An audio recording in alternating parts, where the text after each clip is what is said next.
what's weird is Good it's live afternoon. imaging Tuesday, and there's no sign of Morales. It's your lucky day, yeah, Ireland. He's probably golfing. Is Morales going to be imaging? He will be here in the next 15, 20 minutes. Okay. By the way, food in the kitchen, it's like a gazelle went down. They are circling. They are going after that Right, food I like got it. all of our MCs It's and all our production timing. people. They got here too late for me, and so Yep. I think we'll see. We'll see at the end of the segment if there's any food left. I'm like, I think I'm still in shock. Yeah. Before we get to the game, I want to make sure everybody knows, especially if you're a Rams fan, Les Snead is going to join us in the next half hour or so. I saw, Kevin Demoff is running the Nuggets now. Yeah. So I saw him in Denver. Oh, he must be feeling good. He's coming out here for the draft. Nice. He's going to the draft house on Thursday. So, I haven't seen him since the win last night. The draft house is where this year? It's in Hermosa, yeah. Yeah, in a $16 million mansion in Hermosa. Wow. Supposedly it's spectacular. Oh, that's and beautiful. Sedano and Cap will be down in Hermosa on Thursday and Friday they're at not Hennessy's. They're not at the house. Oh, they're at Hennessy's. They're at Hennessy's. That Hennessy's is really fun. It's right on the pier. Yeah. So that you guys should go see them. That's a really good day. Yeah, that is good. They'll be on the patio, so you can walk right up to them. So, devastating last night. I was devastating. I was telling these guys before you walked in, I was telling Travis Lee that Bill McDonald and I were talking on the way home on the plane last night. Yep. And we both started in the same year. In 2011, I started radio play-by-play, and he started TV play-by-play. Right. We both agreed that's the most heartbreaking loss we've ever called. Yeah. Ever. Again, it's only 13 years, but most of the time we're on the other end of those. Yeah. We're on Derek Fisher 0.4. We're on Anthony Davis in the bubble. Yep. We're on, Kobe Making a big shot. time again. Yeah. So now we know how the other side feels. And they are, and we said this all along. I mean, Denver's really, really good. They're the best fourth quarter team I've seen in 20 years. They've won all these a lot of last 5 minutes. Right. Last night they made 7 of their last 8 baskets. No, 8 of their last 9 baskets. You know what they're going to do, and you can't stop it. Yeah. They run a 2-man game with Jokic and Murray, and they put them in a bunch of pick and rolls, and the other team is just powerless to stop it. And the one thing the Lakers needed to do that they couldn't do is hit shots at the end of the game. LeBron makes that 3 and the game's over. Yeah, absolutely. There's 5 or 6 things that if they just go the other way for a heartbeat, the Lakers win that game. For example, that crazy scrum when Michael Porter ended up with the 3 that tied the game at 95. Right. The Lakers had that ball twice. Yeah. They turned it over, then we turned it over, then we turned it over again, and it ends up in Porter's hands, and he hits a 3. Yep. But I'm sure if they're sitting there saying, LeBron had one shot where he literally threw it up from his waist, underarm. And found a way, exactly. AD made, it's the best half I've ever seen him play. He made 14 of 15 shots to start the game. 14 of 15. Yeah. Now they went away from him. I don't know why, but. Let me ask you this. So as we pick this thing apart, is it Yeah. possible that was AD on Jokic so much, and is that such a demanding cover that AD had little gas in the tank at the end? Yes, is the answer to your question, but more so, I thought they had to take him out when he got his 4th foul. Yeah, that's right. Yeah. And so that's what we talked about yesterday. I was in favor. I think you agreed with me. I was. Go at him. Put AD on Jokic because nobody else can stop him. Well, now we know even AD can't stop him. Nobody can stop him. Right. He did a good job on him in the first half. He was doing a really good job on him. Right, but Jokic was getting a ton of rebounds. And if you look at his finish line, I mean, he had another triple-double. He's just an unbelievable player. Always. He's the best player in the world. But AD was outplaying him for 3 quarters. And then Jokic took it over. You know that one play Jokic had where he had his pivot foot and he turned all the way around and found. I mean, Dude's like a 7-foot-tall ballerina. That's like ballet. And even Juan asked me. We were watching the game, and Juan said, "Are they allowed to do that?" I'm like, "Yeah, he kept his pivot foot. He was able to do it." I mean, Bergman says he traveled. I don't care. They probably aren't going to call that. No, never going to call it. But his foot did drag like a foot and a half, 2 feet. Yeah, that's true. It was like, oh, my foot dragged all the way around. That is traveling, but they're never going to call it. After the game, LeBron talked about the replay center, and again, D'Angelo Russell got slapped in the face. It was called a foul. Then it got reversed on replay. And it was ridiculous that it got reversed. Here's LeBron on the replay center. I mean, yeah, of course, it's a heartbreaking game. You don't ever want to lose in that fashion. I don't understand what's going on in the replay center, to be honest. I think I said it this year or last year, whatever. D'Lo clearly gets hit in the face on a drive. Center is going to go. It doesn't make sense to me. It makes no sense to me. It bothers me. I'm sorry I didn't answer your question, but that shit is like. And then I just saw what happened with the Sixers Knicks game too. What are we doing? Yeah, what are we doing? What are we doing? He's right. That's not the reason they lost. Yeah, it's important that we preface that with not at all the reason refs they aren't lost. the reason they lost that game. They blew a 20-point lead. And the other thing is, if you watch LeBron's scrum, that's not what he led with. He did not lead with the call on D'Angelo or the replay center. He led with it came later, but it's also there's an element of isn't there an element of LeBron and actually everybody else, Darvin, et cetera, talking about the replay center, sort of doing the old Phil Jackson thing, 100%. the teeing things up for the next game and by putting the way, something in officials' Nick heads. Nurse is doing it in Philly, Right, and you notice that right after the game. Sources to anyone who's at the game say that they're going to file a grievance with the NBA about poor officiating. About the first two games. Right. So that's all to get it in the ref's head for game 3. Hey, if you screw us again, this is going to be a major deal and everybody's going to know your name. It's all posturing. That's not why they lost. They did not lose that game because of the refs. But I'll say it again. And wait, let me ask you 3 guys. Should I just give up this dream of ending replay? Yes. Because I don't think it's ever going to happen. It's not. And also, because replay is obviously a big part of it. But why didn't Darvin Ham replay when LeBron James got a foul on Great Jamal question. Murray? Mm-hmm. It was a mistake, in my opinion, to finish the game with 2 timeouts and a challenge. And a Ridiculous. challenge left. Yeah. That you challenged. By the way, as tired as LeBron and AD were, just call a timeout to give them a blow. That's right. Those timeouts are long. Right. So call them that way. But that, I'll say this. That's something your assistant coaches should be in your ear about. I don't know if they were or not, but Michael and I sit pretty high up. Well, yeah, in that's Denver. normally how you go to replay. As an assistant will say, yeah, it's a go. No, Right. it's not a go. And also, hey, we have 2 timeouts left. LeBron and AD are pretty gassed. Yep. Let's just call it a timeout so they can sit for 2 minutes. Then we don't have to take him out of the game. Right. They took AD out of the game when he was dominating, and they took D'Angelo Russell out of the game when he had made 5. He was 5 for 5 from 3, and they took him out. Yeah. Most coaches do that. Even Greg Popovich, who's considered the best coach in the league, sticks to his rotations. Yep. Michael and I always talk about that. If a guy goes 5 for 5 from 3, I'm not taking him out. Roll with it. It was so early, too. Yeah. Like, he was 5 for 5 in the first 6 minutes of the game, and then they pulled him. And It's then like you got to plan, but be flexible with it based on somebody being hot. And Michael taught me something years ago, and he's right. Greg, you play basketball. You know, you don't get hot or you don't get tired when you're hot. No. When you're hot, you just want to keep going to see how much you can. And finally, Russell took a long 3. It was a heat check, and he missed it. By the way, the other thing, John, but is that was after they had taken him out. you play defense better when you're shooting well. That's the other thing. Like D'Angelo went cold in game 1 and then lost himself defensively, and KCP hit those, I think it was 3 threes in that game because D'Angelo lost track of him. And I think if you're shooting well, you're generally engaged on the defensive end as well, and vice versa. Yeah, I'll say this again, and I know I'm going to keep beating this drum. And the Lakers could lose on Thursday and go down 3-0, and then it's a sweep. Yep. No one in the history of the NBA, never, 151 times teams have gone down 0-3. They're 0-151. Yeah. It's never happened. So if you lose game 3, that's it. But flying home last night with these guys, their attitude wasn't, I can't believe we lost again to Denver. It was, we can play with these guys. We just went into their building and punched them in the mouth twice, and they just punched back harder. Now we get them in our building. And I think their attitude is going to be, win Thursday. Don't think 1 second past Thursday. Think past it, yeah. And if they get Thursday, then you try and steal Saturday. Yep. Is it likely? No. No. But is it possible after what The we saw chances aren't last zero. night?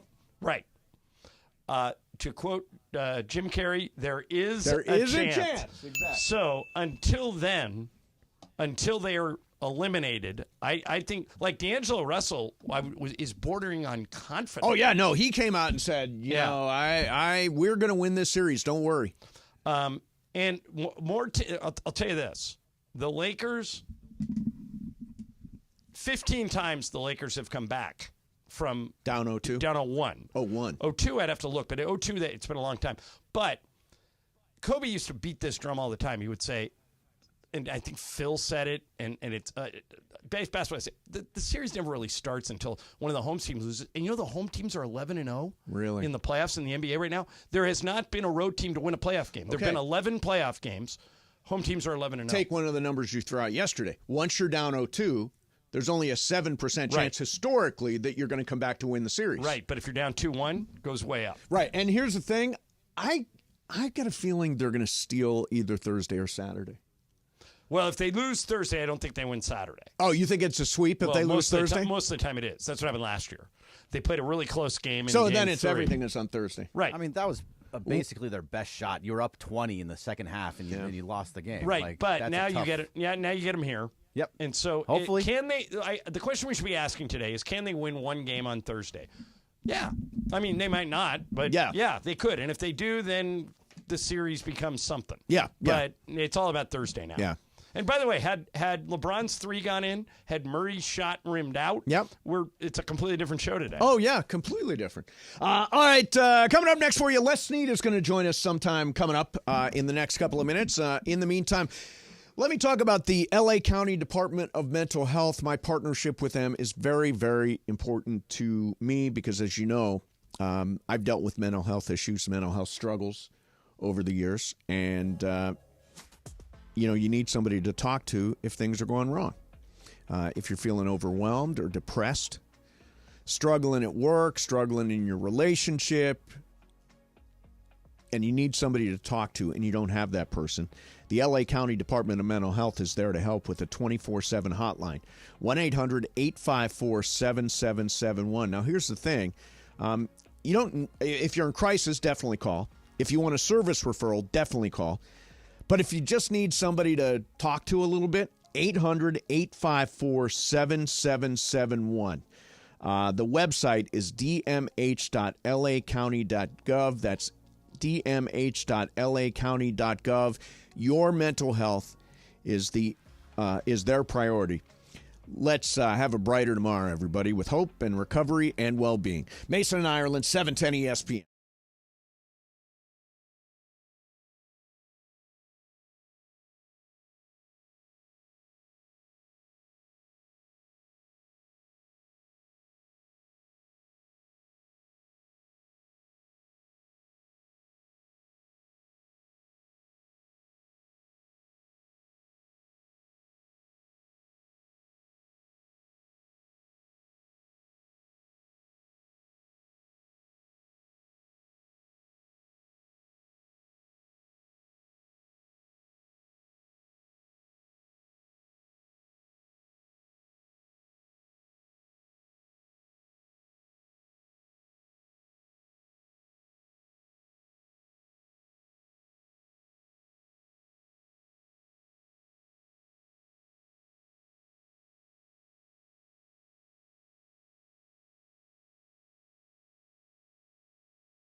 Ireland on 710 ESPN, the OGs of LA Sports Radio. We're here each weekday, 1 to 4 p.m. for your afternoon.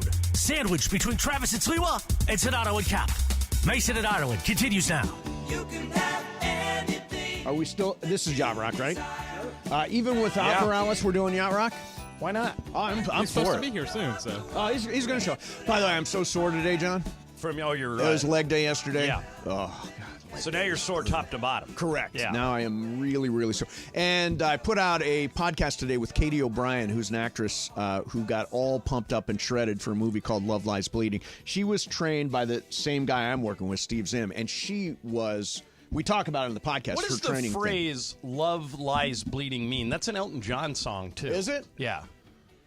Funeral for a Friend. I know Love Lies Bleeding is a combo song. It for ends Elton John. unhappily.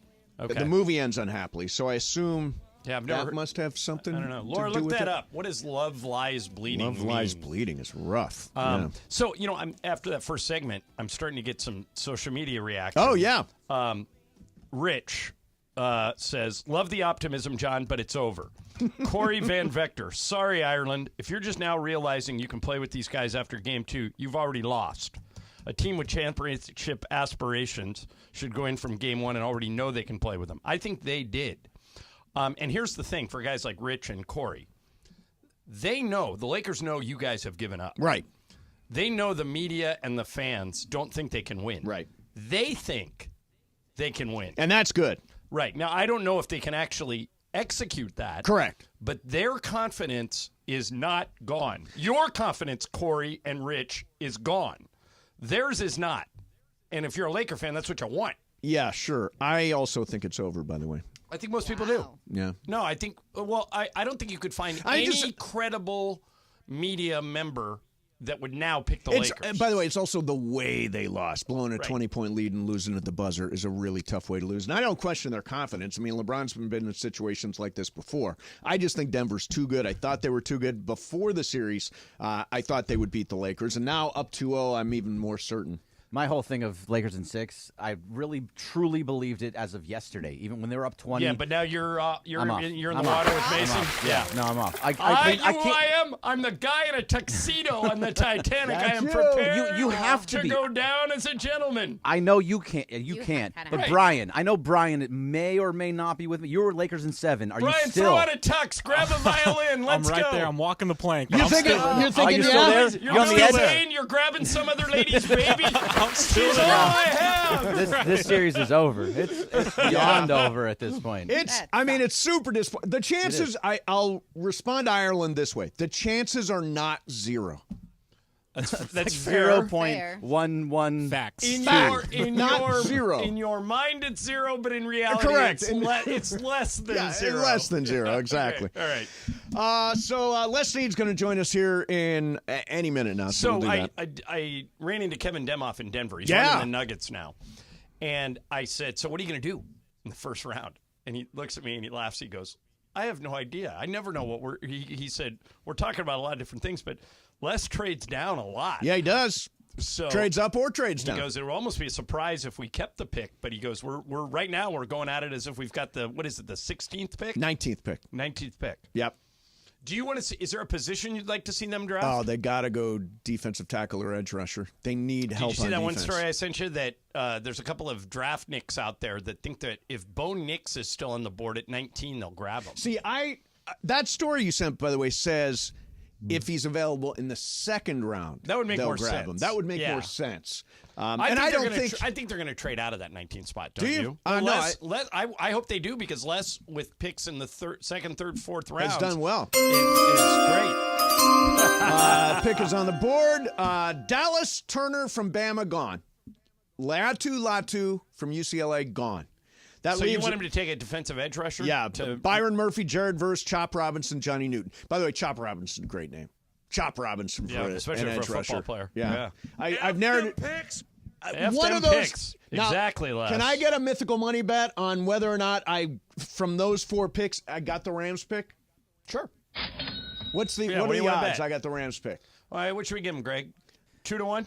2-1. That's fine. Yeah. All right. How much you want to I bet? mean, that's a really hard thing to do. Yeah. To pick the number 19 pick. So we're giving you 4 choices. If it's one of the 4, you win. How much you want to bet? 30,000 mythical dollars. I feel really, really good about 30K. this. So who are your 4? It has to be one of these 4. One of these 4. I think he's going to lose, Greg. I know he's going to lose. Byron Murphy, defensive tackle, Texas. Okay. Jared Verse, edge rusher, Florida State. Okay. Chop Robinson, edge rusher, Penn State. Johnny Newton, defensive tackle, Illinois. Okay. It's got to be one of those 4 for me to win the Who bet. was the second one?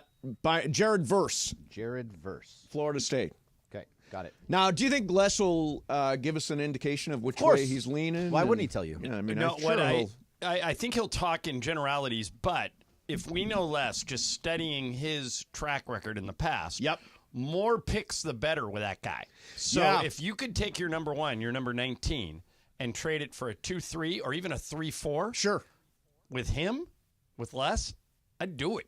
Yeah, I mean, Because, that's he's where they an got knack. Puka Nacua. That's where they got Cooper Kupp. Hey, that's where they got the Kobe running Turner. back. The they running got back. Kyron Williams. They Yeah. got there.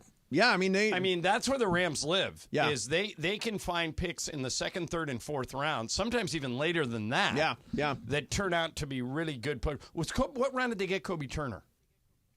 5th. Yeah, I mean that. And teams overvalue first-round picks. Les has always been able to take advantage of that. That other teams will give up a lot Right. for a first-round pick. Now the thing I'm hearing is that Greg, the Raiders are going to jump into the top 10 to take a quarterback. That's what I want to hear. That's exactly what I want to Now, hear. here's my question. No way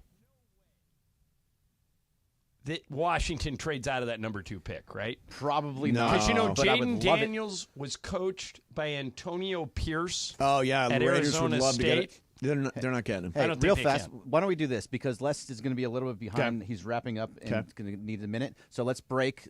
Tell me about Toyota, John, and then we'll come Okay, back with Les. and we'll come Snead. back with Morales is here, so we'll get into some live imaging. We'll do Wheel of Questions, and Les Snead is coming up. Mason, Ireland, 710 ESPN. All right, Greg mentioned about Toyota and the Southern California Toyota dealers. For as long as I've been doing this job in L.A., Toyota and the Lakers have been together. 48-year partnership.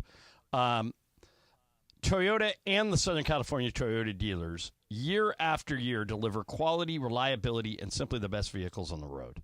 And right now, brand new inventory is waiting for you. Choose from an amazing selection of cars, trucks, crossovers, SUVs, and EVs. Great deals waiting for you now. All you got to do is see your Southern California Toyota dealers or visit Toyota.com. Toyota, we make it easy. Hey, everybody, it's Cap. I want to talk to you about an issue that can be very upsetting. You're paying your homeowner's insurance premium every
Well, look who it is. 145 in the Southland. Hey, he's here. On a live imaging Tuesday, made possible by our friends at Kia of downtown L.A., Mason in Ireland, on a Reaction Tuesday, and I believe a very special guest has joined the line, Mace. Nice. And joining us right now is the general manager of the Los Angeles Rams, Les Snead. Les, welcome to the show. How you feeling 48 hours before it all starts? Feeling ready. Excited. It's going to be fun. Looking forward to working on Thursday night. So instead of just being a fan. I was just going to say, Les, this is rare air for the Rams. You guys have a first-round pick. We've known you and we've followed your career closely. I'm assuming there's still a chance that you could trade out of it. Your phone is open for business, or are you committed to maybe taking a first-round pick for once this year?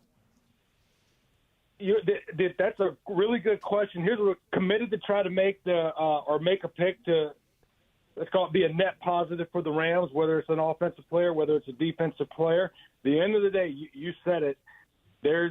We're exploring opportunities to, I call it, strike from afar, be a little more aggressive, maybe go grab a player that we didn't think or we don't think will fall to 19. We're definitely exploring the possibility of, okay, if we hold pat, and at that point in time, what we can control whether we hold pat. What we don't control is who falls. Right. And then from there, do you actually trade back? And the interesting thing is, I can say this. I don't think this is breaking news. I'm pretty sure that initially we would trade back a little farther into the first round. What happens when you do trade back? Usually you have 1 to 2 to 3 players that you would really like to take still in the first round. And at that point in time, if those players are no longer there, it's okay. Do you take someone who's, let's call it, in your own deck circle, or do you at that point continue moving Interesting. out? And that's probably back out of the first. That's probably the lesser or the least, let's call it, certain option.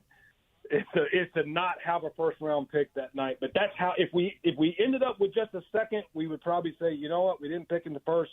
We're going to start early in the second, but we got a lot of other picks, to go with us the rest of the way. Les Snead is with us, general manager of the Rams, Mason in Ireland, 710 ESPN. So I want to ask you a philosophical question here, Les. So I read this article, and I'm going to try to sound smart on this, that the Rams have got the second cheapest defense in the league and a lot of money in the offense. And I saw an analysis that asked if the Rams are ahead of the curve again because it is an offensive league and you can survive a lesser defense. What do you think of all that? One of our, let's call it, Rams alum, Wade Phillips, who's now coaching in the UFL, would always say, the objective of the game, right, is to score more points than the other team. And for the most part, you do that through offense. Now, I can say, here's what I will say. I'm not sure we're really, really that bright, and I'm not sure.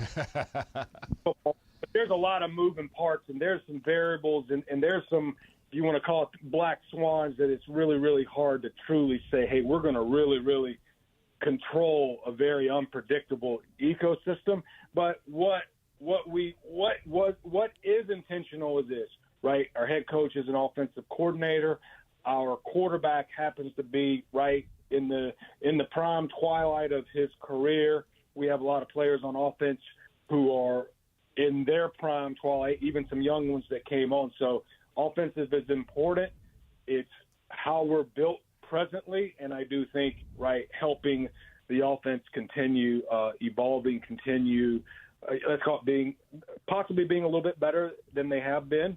That's always the goal. But what I can say, we've been a very successful offense, and that is intentional. We're talking to Les Snead, the GM of the Rams. The NFL draft is Thursday night. Right now, as we speak, the Rams have the 19th pick in the first round. We're going to be hearing that sound a lot. Les, you have had – go ahead, I'm sorry. I was going to say, I wonder who wrote that piece of music there. Like that one psychologically was like, wow, are we picking right now? Yeah. So whoever wrote that's a legend. You're on the clock, Les. You're on the clock. Yeah. All right. So, Les, you have had, both you personally and the Rams as a team, great success finding top-tier talent in the later rounds, whether it be Cooper Kupp or Puka Nacua or Kobe Turner or Kyron Williams. I would assume you guys, again, have a list this year of people you can target in those rounds. Here's my question. How do you decide whether or not you need to move up or just assume your guy's still going to be there? I would imagine that's the dance that every GM's going to be doing over the next 72 hours, is trying to decide if the guy they really want is still going to be there when they pick. How do you decide when to pick up your phone and try and move up, or just stand pat and hope your guy falls to you? Yeah, I don't think you ever know that answer, right? I can probably say psychologically, if you've targeted a player, and especially if you've targeted a player and you're into day 3, there is not a lot of data, right, that's going to at that point suggest this player's definitely going to fall to you. Because somewhere outside of that, let's call it 80 to 100 player. Once it gets after that, it becomes if you're really in the analytics, a scatter plot on who's going where and why. And I think a lot of that comes into situations, right? It comes into teams have needs that they fill some earlier. They didn't fill them earlier, so now they need a position. All of those variables come into play. So what I can say, very uncertain to go, oh, this player is definitely going to be there. Now, there are some data points where you can analyze, study, right, based on maybe measurables, things like that. These players tend to be drafted later than others. You can't just specifically say how late. So I think what really comes down to is, right, if you have a vision for a player and there's an opening in your situation where that player, right, can come to life, then maybe you shouldn't sit back and wait and let the draft kind of dictate your choice. Maybe you should use let's call it a pick behind you to go get that player that you have a lot of buy-in and vision for. All right, so as part of that process, I just wonder how things get executed on draft day. In other words, if you want to talk to John Lynch, do you call him? Do you text him? Are you guys all sitting in a room with each other's phone numbers? Or is there a Zoom call going? How do you communicate with other teams day of the draft? That's a really, really interesting question. The technology with the league is we have, and I couldn't tell you how it gets done, but it's pretty simple because it's an old school phone. But at the end of the day, we share numbers via email, right? And really, it gets down to John Lynch is basically on your dial, right? You just hit number 1. Okay. John Lynch. Hit number 2, and that's John Snyder. Hit number 3, and that's Eric DaCosta. You get the point. And there's also some other numbers that are shared. Like, let's say we do call a team and John Lynch's number's busy. There's 3 other numbers shared. Right. And hey, if you can't get John, call this person for trades. Example like that. Gotcha. Now, I can't say with the advent of text and things like that, we still all, text each other and things like that. But there is a centralized way to communicate. Les, I'm a huge Rams fan, and getting ready for the draft, I actually have a full board in my house to follow the players and follow the draft. And he gives up 45 minutes into the draft, Les, but he does have a board. I've got an in-house wager that I've got 4 players, and one of them is going to be your pick. Well, let me ask you this: how many names are on your board? For the Rams, I've got 4 different names. I can't decide which one you're going to take. I was just wondering how many were on your total board. Like, my total 100 is. Oh no! I only do the first round. I'm not Mel Kiper. I only do the first round. Yeah, and he can't stay up that late anyway. No, so I'm just going to throw out 4 names. You tell me if I have a chance of being right. Okay. Byron Murphy, Jared Verse, Chop Robinson, Johnny Newton. Do I have a chance of being right?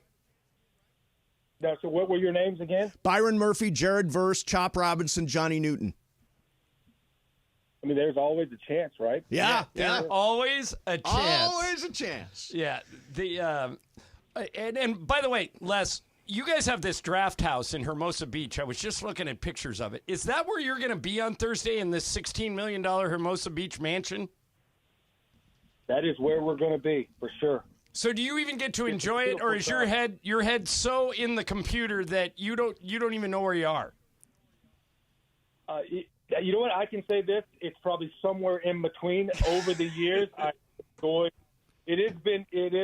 enjoyed going to a different environment, right, with, let's call it a little bit, with a nice, or let's call it really nice, great, rare view, so that there is that moment of zen, like this is pretty cool when you need a mental break, but then somewhere in between you're definitely focused and locked in. So, but I'm let's call it this. I'm net positive on the draft house experience. Good. Yeah, good.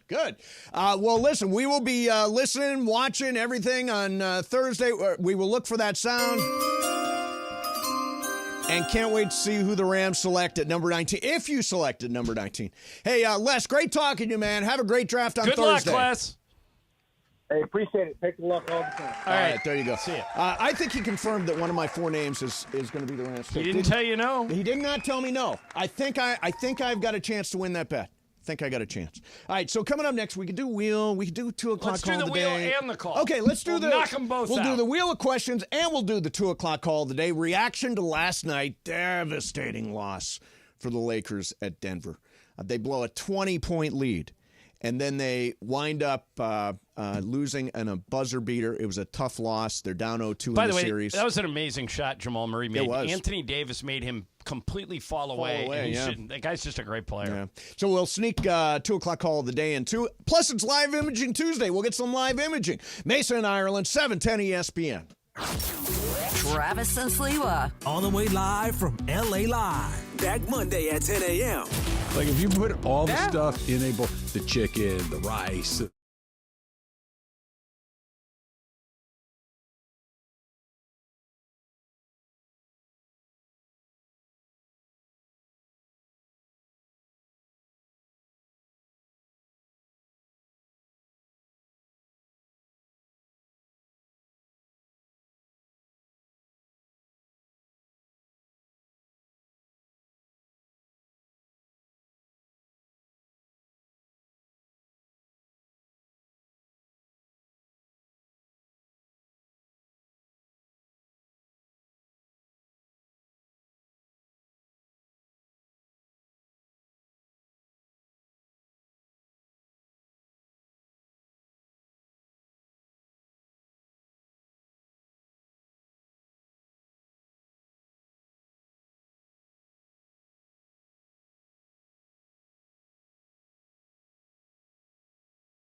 Kenny and Michelle, now mornings 6 to 10 a.m. on LA's mega sports station, 710 ESPN. KSPN Los Angeles, a Good Karma Brands radio station. 2 o'clock. I've never seen so much angst over a rib. A lot of angst. Oh, do we have to do? We don't need to do a pre to the bit. Why? Because it's our great partner, Lazy Dog. I love Lazy Dog, I was but just it's a very asking the spicy flavor. rib. Is it that apparently. spicy? Ireland, I never eat at the station. I think I'm overly sensitive to spicy food, Chris. I think you could probably handle it. I can handle the rib. Oh, yes, Live you can. Imaging Tuesday. Welcome into it.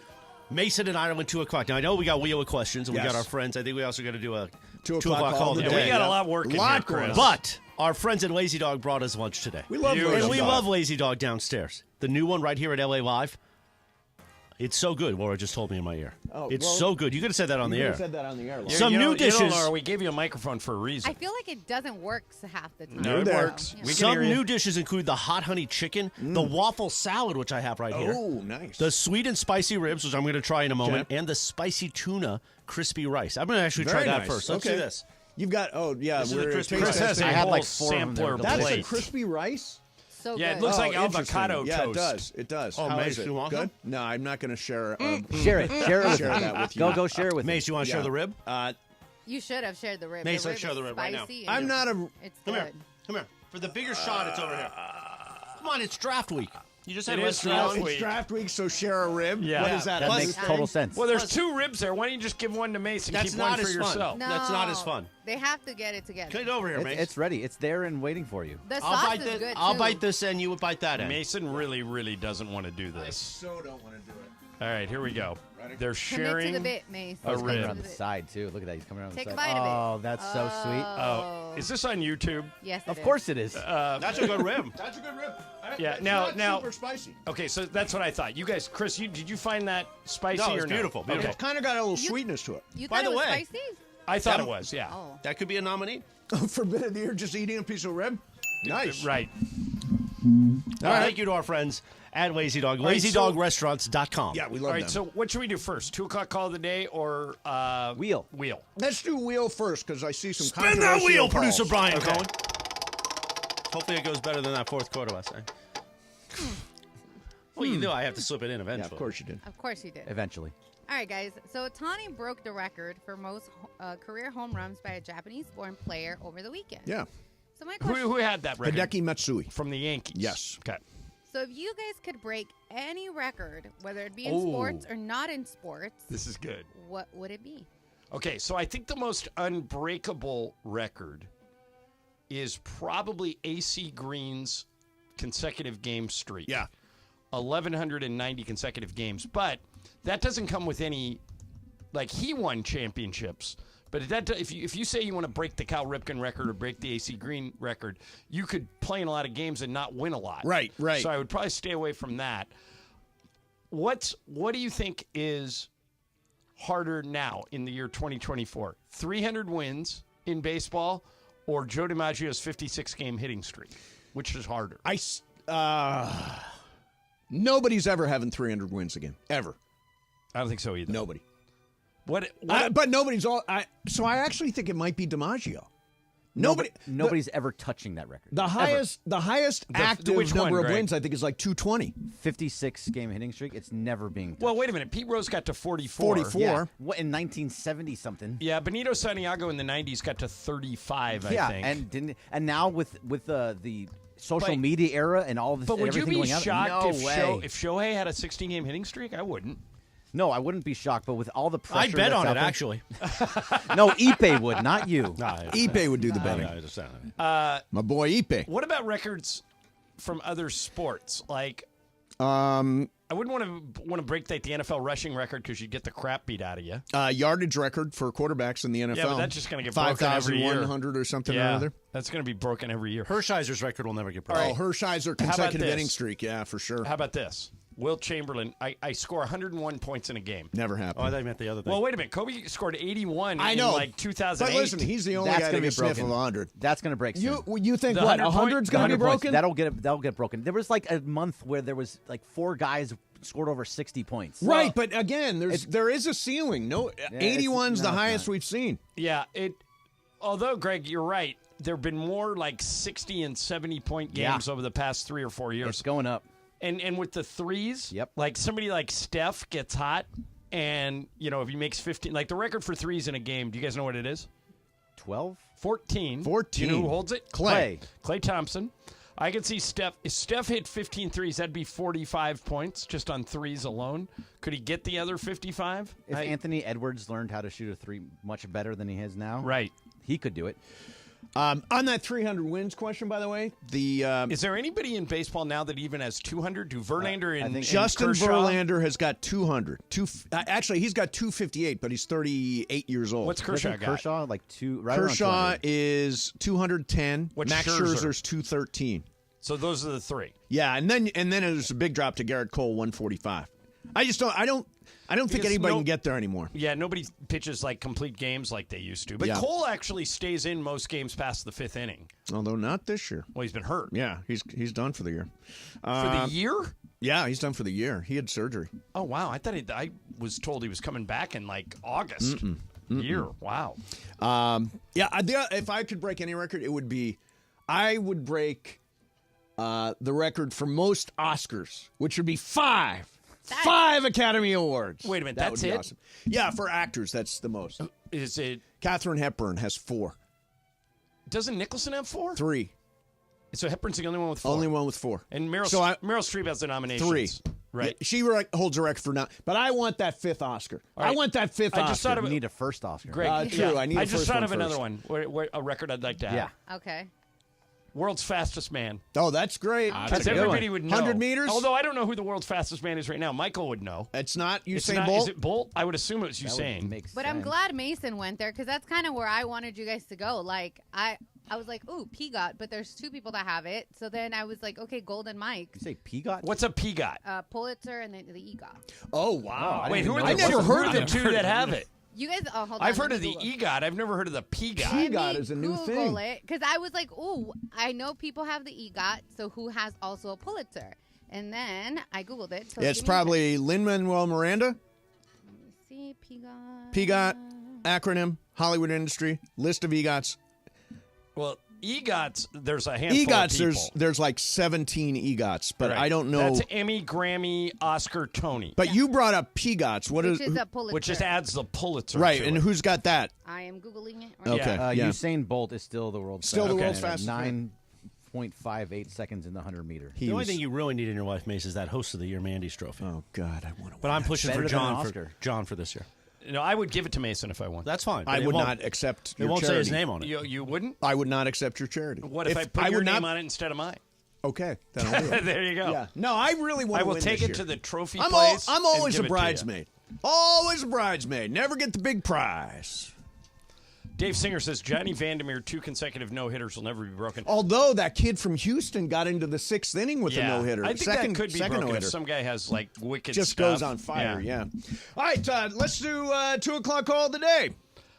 Did everybody give their Bergman? What was your choice to win? I would want to break the hits record. I want DiMaggio. P. Rose? Yeah. Yeah. No, No, DiMaggio. the streak. The, the streak. 56 game Ryan? winning streak. Joey Chestnut's hot dogs. You would really want? Oh, that that's seems just- like it would hurt. Yeah, Come on, and let me by get the way, that that can't challenge. be good for your health, Yeah. man. That'd be a good record, though. Morales, That was you the have- first thing Sliwa ever beat Mace at before host of the year was the hot dog thing that we did over I'm COVID. pretty sure he cheated. I He think he did cheat. cheated. He that did was cheat. not I at all. think he cheated. He That was totally cheated. Totally Also, on I the up have and up. the two people. Who So, are they? Richard Rogers and Marvin Hamlinge. Marvin Marvin Hamlish. Hamlish. Those are both composers. Composers, songwriters. Listen, my accent gets in the way sometimes. Okay. I want to win most hated this year. Well, Why? We're going to have a most hated award. Wait a minute, I want you're that already one. there, I think. On the Reddit page, but Third what we're doing. consecutive year at the Mandy's Yeah. of most hated. No, we never had most hated Oh, before. true. Are On we the having Reddit it page, no, I want it this year. Okay. Because that's going to force the Reddit people to have to vote for the Mandy's. Oh, or else Corporate Greg might get it. Yeah. I think I'm going to get it otherwise. Yeah. Most if it's hated. Reddit, if it's the Reddit, It's going to does be vote, close. It's going to be him. Between you two. Yeah. Close between you two. Although I do have a bone to pick with you about something you Oh, said good. last week Well, in let's regards do to that. the Reddit page. Let's do that coming up. In the meantime, let's do our 2 o'clock call of the day. It is Bruno in La Yeah, Puente. man. Oh, that's a different Bruno, Bruno. you're on 710. Good afternoon. Hi, Bruno. Hey guys, I am a long-time listener. I never call in. I always listen to you guys on the podcast Thank you. every day because Cool. I work overnight. But Nice. I just finished listening to yesterday's podcast, and I just can't take it anymore, man. Enough with this LeBron James thing. No extension. What are we talking about? I didn't want him here in the first place. Okay, so, Bruno, what don't you like about LeBron? The fact that every year, either at the beginning of the year or right before the trade deadline, it's always the same sob story. We got to get him more help every single year. And enough. I can't do this. I didn't want him here in the first place. All right, so Bruno, he came over here and dismantled the team that we had. Well, was starting to grow together. Right, but I mean, it's not him. It's not LeBron that made the Westbrook trade. He may have advocated. No, for he it, advocated for it, but he signed off on it. Right, but he and AD both. It was him. Wait a minute. I mean, LeBron's calling the shots. LeBron is.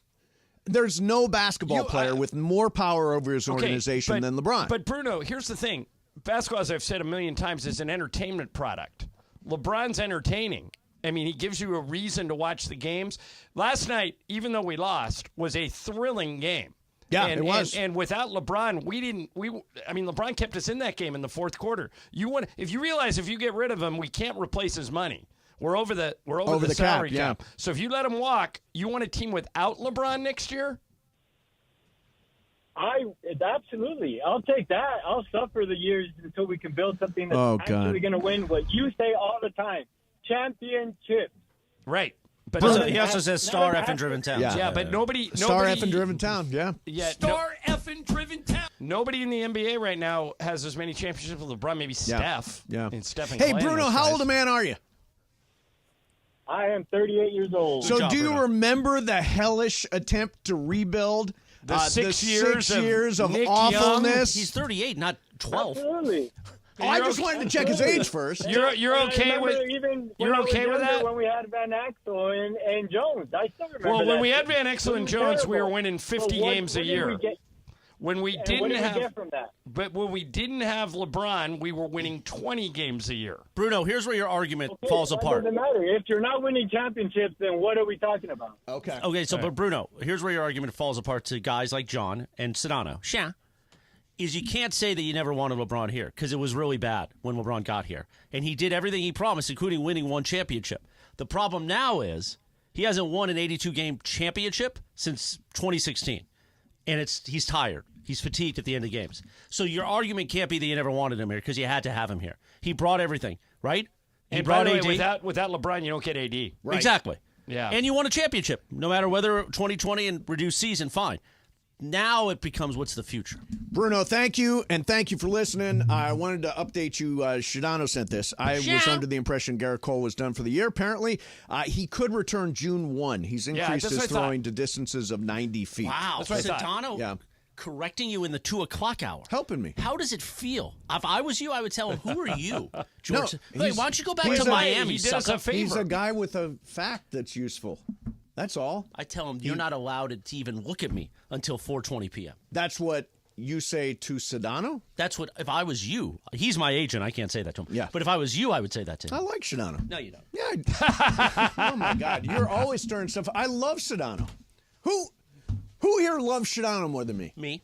No. Yeah, that's true. I mean, that's pretty. That's true. But I'm up there. I'm top 3 for sure. All right, let me see. What are we going to do here? Let's circle back to the game. There's one little wrinkle I want to touch on in last night's game. Plus, a stand-up comic got arrested at Dodger Stadium this week. Really? Yeah, she's talked about it. We'll do it coming What'd up she next. do? We'll find out. Mason and Ireland, 710 ESPN. The most followed sports.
25 for $1 million in term life insurance that you can live with. Call Big Lou at 800-777-1225. 800-777-1225.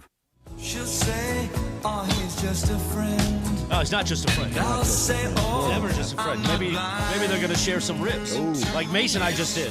Special. You can see it at ESPN Los Angeles. Lazy dog. Yeah, Yes. yeah. I should have worn a flannel shirt. They all wear the flannel shirts down there At the LD? Yeah, the LD. They Lazy call Dog. it now, yeah. LazyDogRestaurants.com. Thank you for lunch, guys. Yeah. It is a live imaging Tuesday thanks to our friends at Kia of downtown LA on a Michelob Ultra. Reaction Tuesday, Michelob Ultra. 2.6 carbs, 95 calories. It's only worth it if you enjoy it. Well, it didn't turn out the way everybody wanted last night. You know what I did enjoy? John Ireland's final call. Let's play that. Three-pointer for LeBron. No good. And here come the Nuggets with a chance to win it. No timeout. 10 seconds remaining. Game tied at 99. Jamal Murray's got it. 5 seconds left. Murray dribbles right. 3, 2, Murray for the win. Good. Nuggets win it. Great call. That is good. Depressing. Sad. The only part you didn't add Sad is but good. AD into the seats, but that's okay. Yeah, that was did. weird. He did flop into the seats. Well, if that you way. notice, too, that when he got caught up in their celebration, he actually knocked Jamal Murray into the Nuggets bench, and both of them go flying into the chairs. And if you notice, the two former Lakers, DeAndre Jordan and KCP, tried to get AD out of there so he didn't get hurt in the dog pile. I didn't notice that. But it was I said this last hour, I'll say it again. In my first year doing play-by-play was 2011. I was the sideline reporter for 10 years before that. This was the most heartbreaking loss I have covered in my 20-plus years with the Lakers. Wow, that's saying something. It was, we had it. Yeah. We had it. Yeah. And they played, guys, AD made 14 of his first 15 shots. We may never see that again. Yep. Ever. But as we've seen with Denver, you get to the last 5 minutes of the game, and They're look the such a hell good out there. fourth-quarter team. They know how to Yeah. close games. That's for sure. I wanted to throw this out there. I got this. Saw this tweet yesterday. This is information from Anthony Irwin, and Anthony is with Lakers Daily. And which Silver Screen and I Roll. use a lot. Silver Screen and Roll. There you go. Sound a little excited, Greg. Lakers Daily and Silver Screen and Roll. He's like, Much nice. better. Nice. Yeah. That's good. Just because you once competed with them with your thing. No, I like all those guys. So he says Darvin Ham likely set to return as Lakers head coach next year, even with a potential early playoff exit. Come on. That can't be. That cannot be. They are ripe for change if they get ousted in this series. I don't think, I could be wrong, but I don't think that decision's been made. Oh, you don't? I think they're waiting to see how the season ends. No, Right. I think if Rob Pelinka was here, he would say, we'll reevaluate everything. Our focus is 100% trying to win on Thursday, and we'll reevaluate afterwards. Focus. Exactly, Pepe. I'd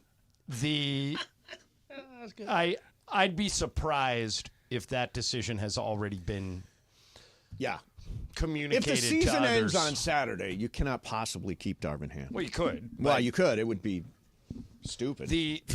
Stupid.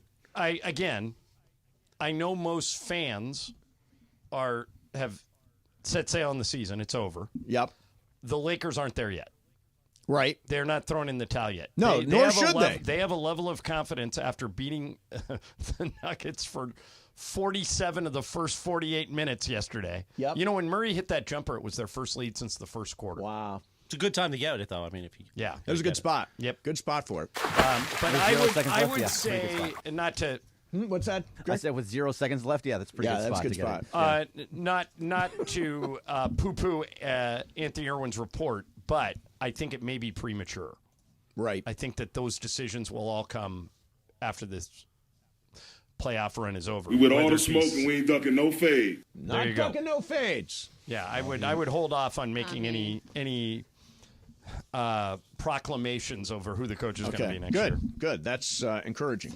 All right, let me see. Elaine Boozler, the great stand-up comic, legendary stand-up I saw her comic. in concert once years ago. Oh, she's like in the 80s. She's so funny. So she went to a Lakers game, or I'm sorry, a Dodgers game over the weekend, and she got arrested. For what?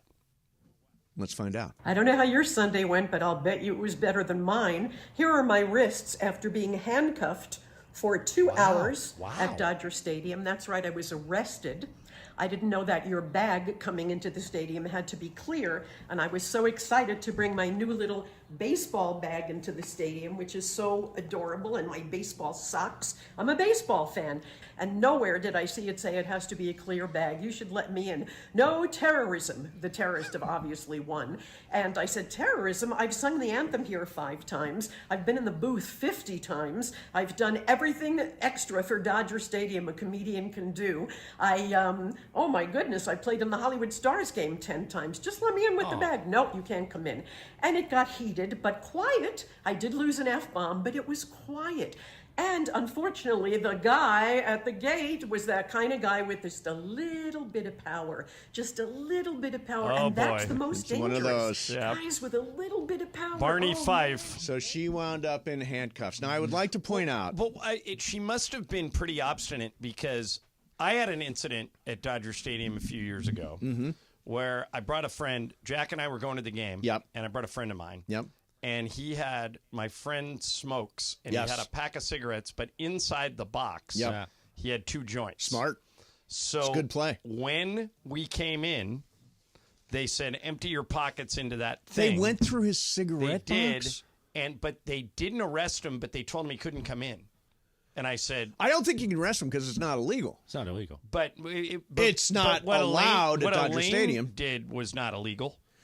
There must have been No, some. she did something else. There must have been some They're dust. not that arresting she's not everybody who tries to telling us bring in a about. bag. Yeah. By the way, and she's the only one who hasn't got the memo about the clear bag. Yeah, that's been going. Yeah, that's been going on for everywhere. years. The and I clear think bag that's is not in- new. Greg, that's in every stadium, right? Not just a pretty much baseball every stadium, but also it's very much a "Do you know who I am?" Yeah, a little That's bit. all I heard in that. Well, do you think it was? That was she all played I in the heard Hollywood in that. Stars See, game. I also thought the bag. Hollywood Stars. And Laura knows this because she's bringing an empty bag into the stadium. There's nothing inside this bag that she wants to bring in, but apparently empty bags are not allowed either. No, it has to be clear. And Right, but nothing's in it. What Wait. I would have told her had I clear. been with Elaine, I would have said, "Give me the bag, give me your car keys. I'll go throw your bag in the car. Let's go to the game." That's what the young men should have done. That She were with said her. I parked a mile away, Well, which is true. Right. She's not wrong. Everybody at Dodger Stadium parks a mile away, Right. and didn't want to go back to her car, ended up in cuffs.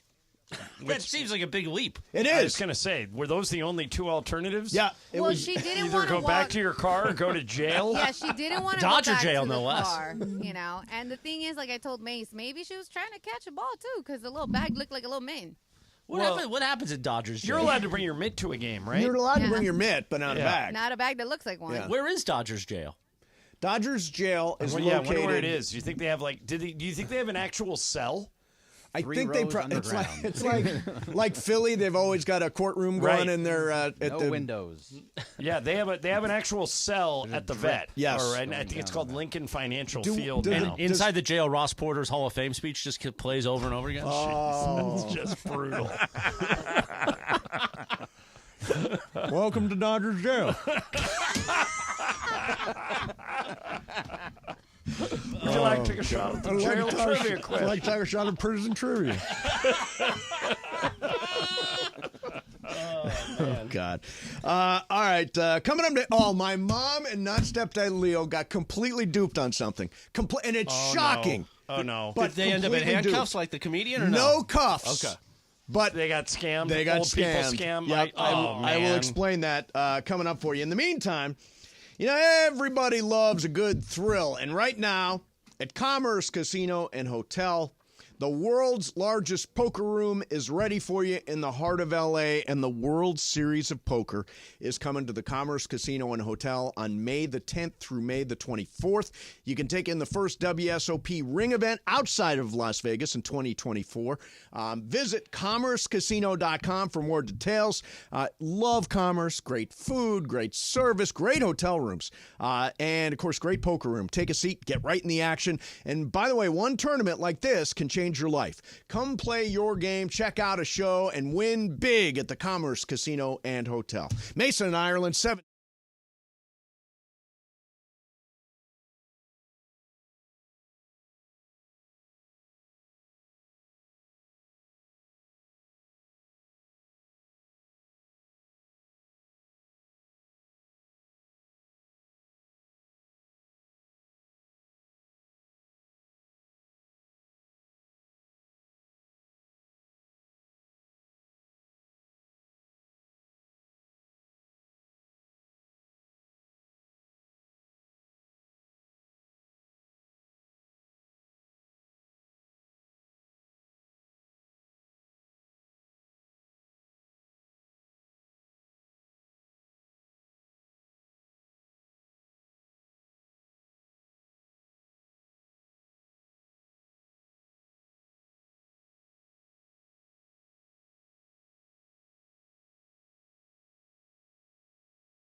You're in love with a beautiful woman. 2:30 on a live imaging Tuesday on Mason and Ireland.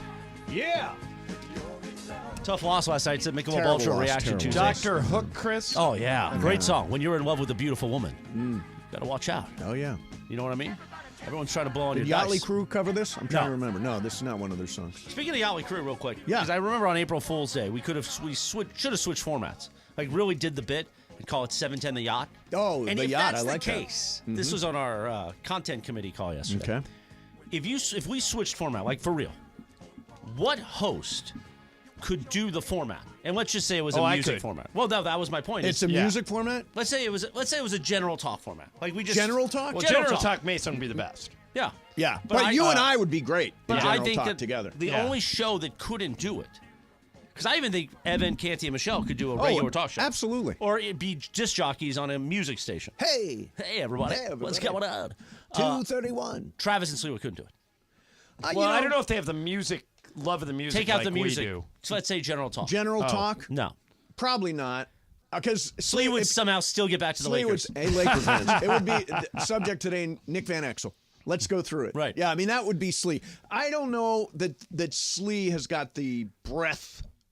No, I shouldn't say that. Sure he does. Say it. Don't know if he has the breath to be able to handle actual real I've talk. never heard Slee talk about things other than sports. Right. And rarely anything other than the Lakers. So I think you guys could easily do it. Yeah, we Sedano and could Cap, that's pretty much what they do. Ireland and I, it would be fireworks. We could Lindsay really would have do a lot some of radio. stuff. Laura would be a great jock. She would. Corporate Greg, I think, could get through. I think Corporate Greg could be a little shaky on it because, sports is sort of his thing. Well, it depends what the music was. If it was general talk, he could do it. If I said, Greg, give me 5 minutes, between records, what do you got? Yeah, it's going to be tough. We You could do the Blue Review. Well, that's sports.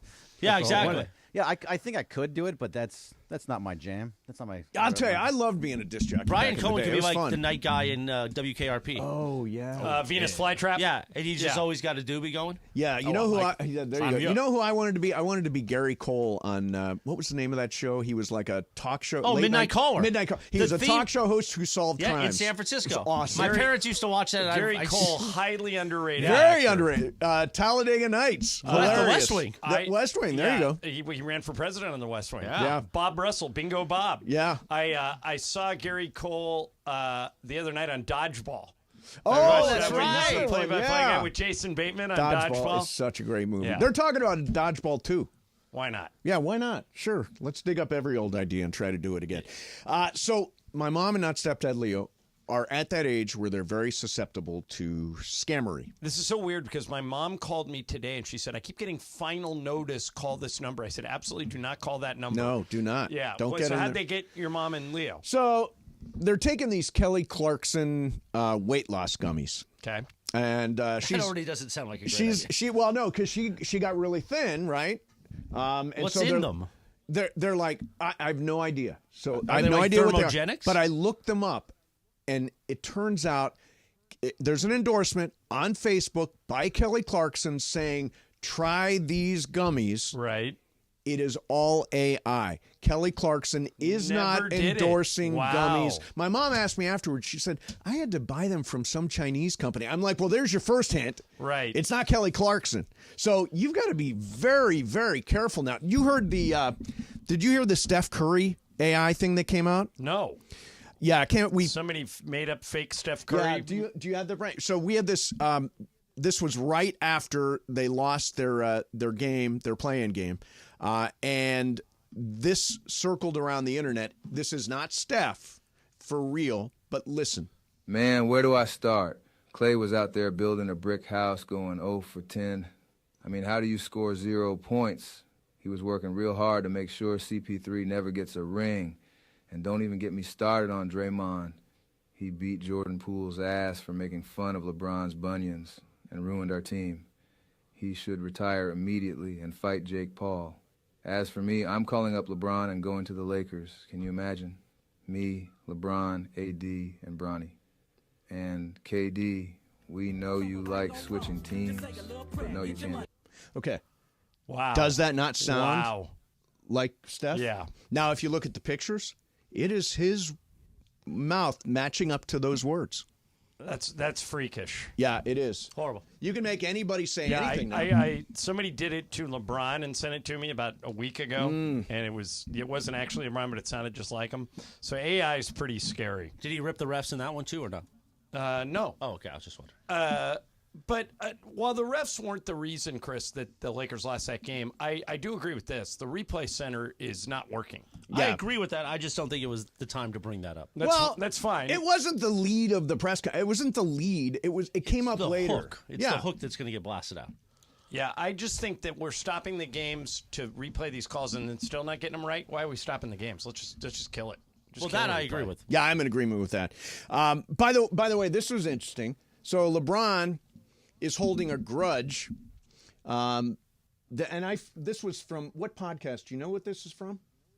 There's so many podcasts. I think it's now. from The Shop. From The Shop? I think okay. so. Here's LeBron. For Defensive Player of the Year? No. For MVP. No. I listened to this bike. No, listen to this. I listened to it this morning. Also had an opportunity, too, I would have been the first unanimous MVP where I got all 120 votes.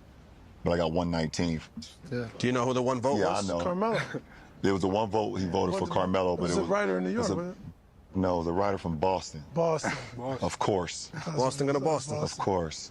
But I know his name, too, but I ain't going to give him that light just yet. I'll wait for the doc on that one. Do you know who it is? I don't. Writer in Boston made sure that, there's a lot of good writers in Boston. Because of their vote. Could have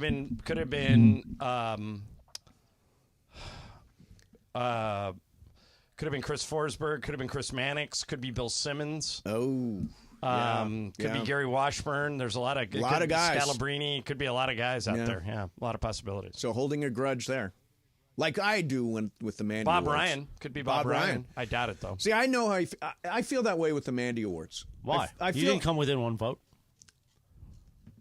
I didn't? No, it was close, but it wasn't one vote. No, I think our show came within one vote. The show came in with I think 5 votes. Five votes difference. Yeah, that's the one I really want to win. You won that. Year one. Yeah, I know. It's time for us to win again. Okay. Yeah. Because the show is new and fresh and different every single day. I don't know why you're looking at me. Because get people to vote. You just told me off the air that the show's not fresh. When did I say that? No, he said that when decisions for fill-ins. For fill-ins, you go old school. You either go Momo or DeMarco, or Chris wants you to try new people. What do you have against Momo and DeMarco? Love them both to death. But you don't want them to fill in I'm a for big John? advocate of DeMarco. Yeah? I think you should do Ramona just so you can see what she rips me about next. Oh, yeah. She goes after you She does every go single after you. time. Yes. It's amazing. And I get texts every day Ramona fills in. It's like, are you and Ramona feuding? I'm like, not to my knowledge. And here's the thing. I think people know when it's usually a bit. Yeah. She goes for the white meat. She really does. Takes the sword out and just starts cutting. Which is good, which is what we want. Yeah, the last one she did, Greg and I both backed away from the mic. Like when you used to ask a really good question and you backed away? We all used That's to. what you all did when Ramona. All of us. Like, nope, you said it. Yeah. Like, do something fresh. Call, like, Hartman. Get him in here. Why are you bringing up Steve? On a perfectly good day, why are you bringing up my arch enemy? Just to shake it up a little bit. There are 2 people now who are contacting me trying to make peace, trying to get a peace accord between me and Steve Hartman. Right. No. What if you called Fred and you said, why don't we do a simulcast on both stations I think that would be cool. You and Fred. Yeah, that'd be awesome. I'd love that. No Rodney. He's sleepy. No Rodney. Fred. Yeah, Fred. You and Fred simulcast on both stations. Yeah, I know. My friend Don would love that. My man? My man. Exactly. This just in, the 2-minute report's out from the Laker game last night. Oh, good. Just one incorrect call. It was the one that Darvin didn't challenge? No. Oh. Jokic should have been called for defensive 3 seconds late in the game. The foul LeBron was hoping to draw with under 50 seconds left was deemed a correct non-call due to marginal contact. That's their new thing now, marginal contact. Yeah, that's the D'Angelo thing was marginal contact. He got slapped in the head. face. Yeah. I got to write that down. Marginal talent. Marginal. Yeah. Marginal Chris, imaging. that's like marginal imaging. Write that down, too. Marginal imaging. We definitely do marginal imaging on Tuesdays. Yeah, we do it live. Very marginal. Chris, that's like one of your dates, marginal contact, right? Yeah. All right, coming up next, going to do some What's Up, Fool? It's Live Imaging Tuesday. Everybody's in the house. Bergman's got stuff. Brian's got stuff. Laura's got stuff. Is this right now, Laura? Excellent. So let me talk about the L.A. County Department of Mental Health. Life's journey has got its highs and its lows, and the LA Department of Mental Health is there to support you through it all. Their caring team offers more than just a listening ear. If you're feeling overwhelmed or anxious or depressed or whatever that is, they provide free emotional support and service referrals and crisis counseling. You can call their 24/7 helpline, 800-854-7771. That's 800-854-7771, or visit their website at dmh.lacounty.gov. Your mental health is their priority. Let them be your support on this journey. Together, let's shape a brighter tomorrow with hope and recovery and well-being. Mason and Ireland, 710 ESPN.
$37.15. Evan Cohen here from Unsportsmanlike on ESPN Radio for True Green. Are you ready to elevate your lawn game without breaking the bank? True Green has been the trusted choice for over 2 million homeowners for over 50 years. Visit TrueGreen.com and discover the easiest and affordable way to achieve a pro-level lawn guaranteed. Plus, enjoy True Green's verified price matching, ensuring you get the best lawn for the best price. Visit TrueGreen.com and transform your lawn effortlessly. That's TrueGreen.com. Your dream lawn is just around the corner. Technology helps keep everyone comfortable with a smart...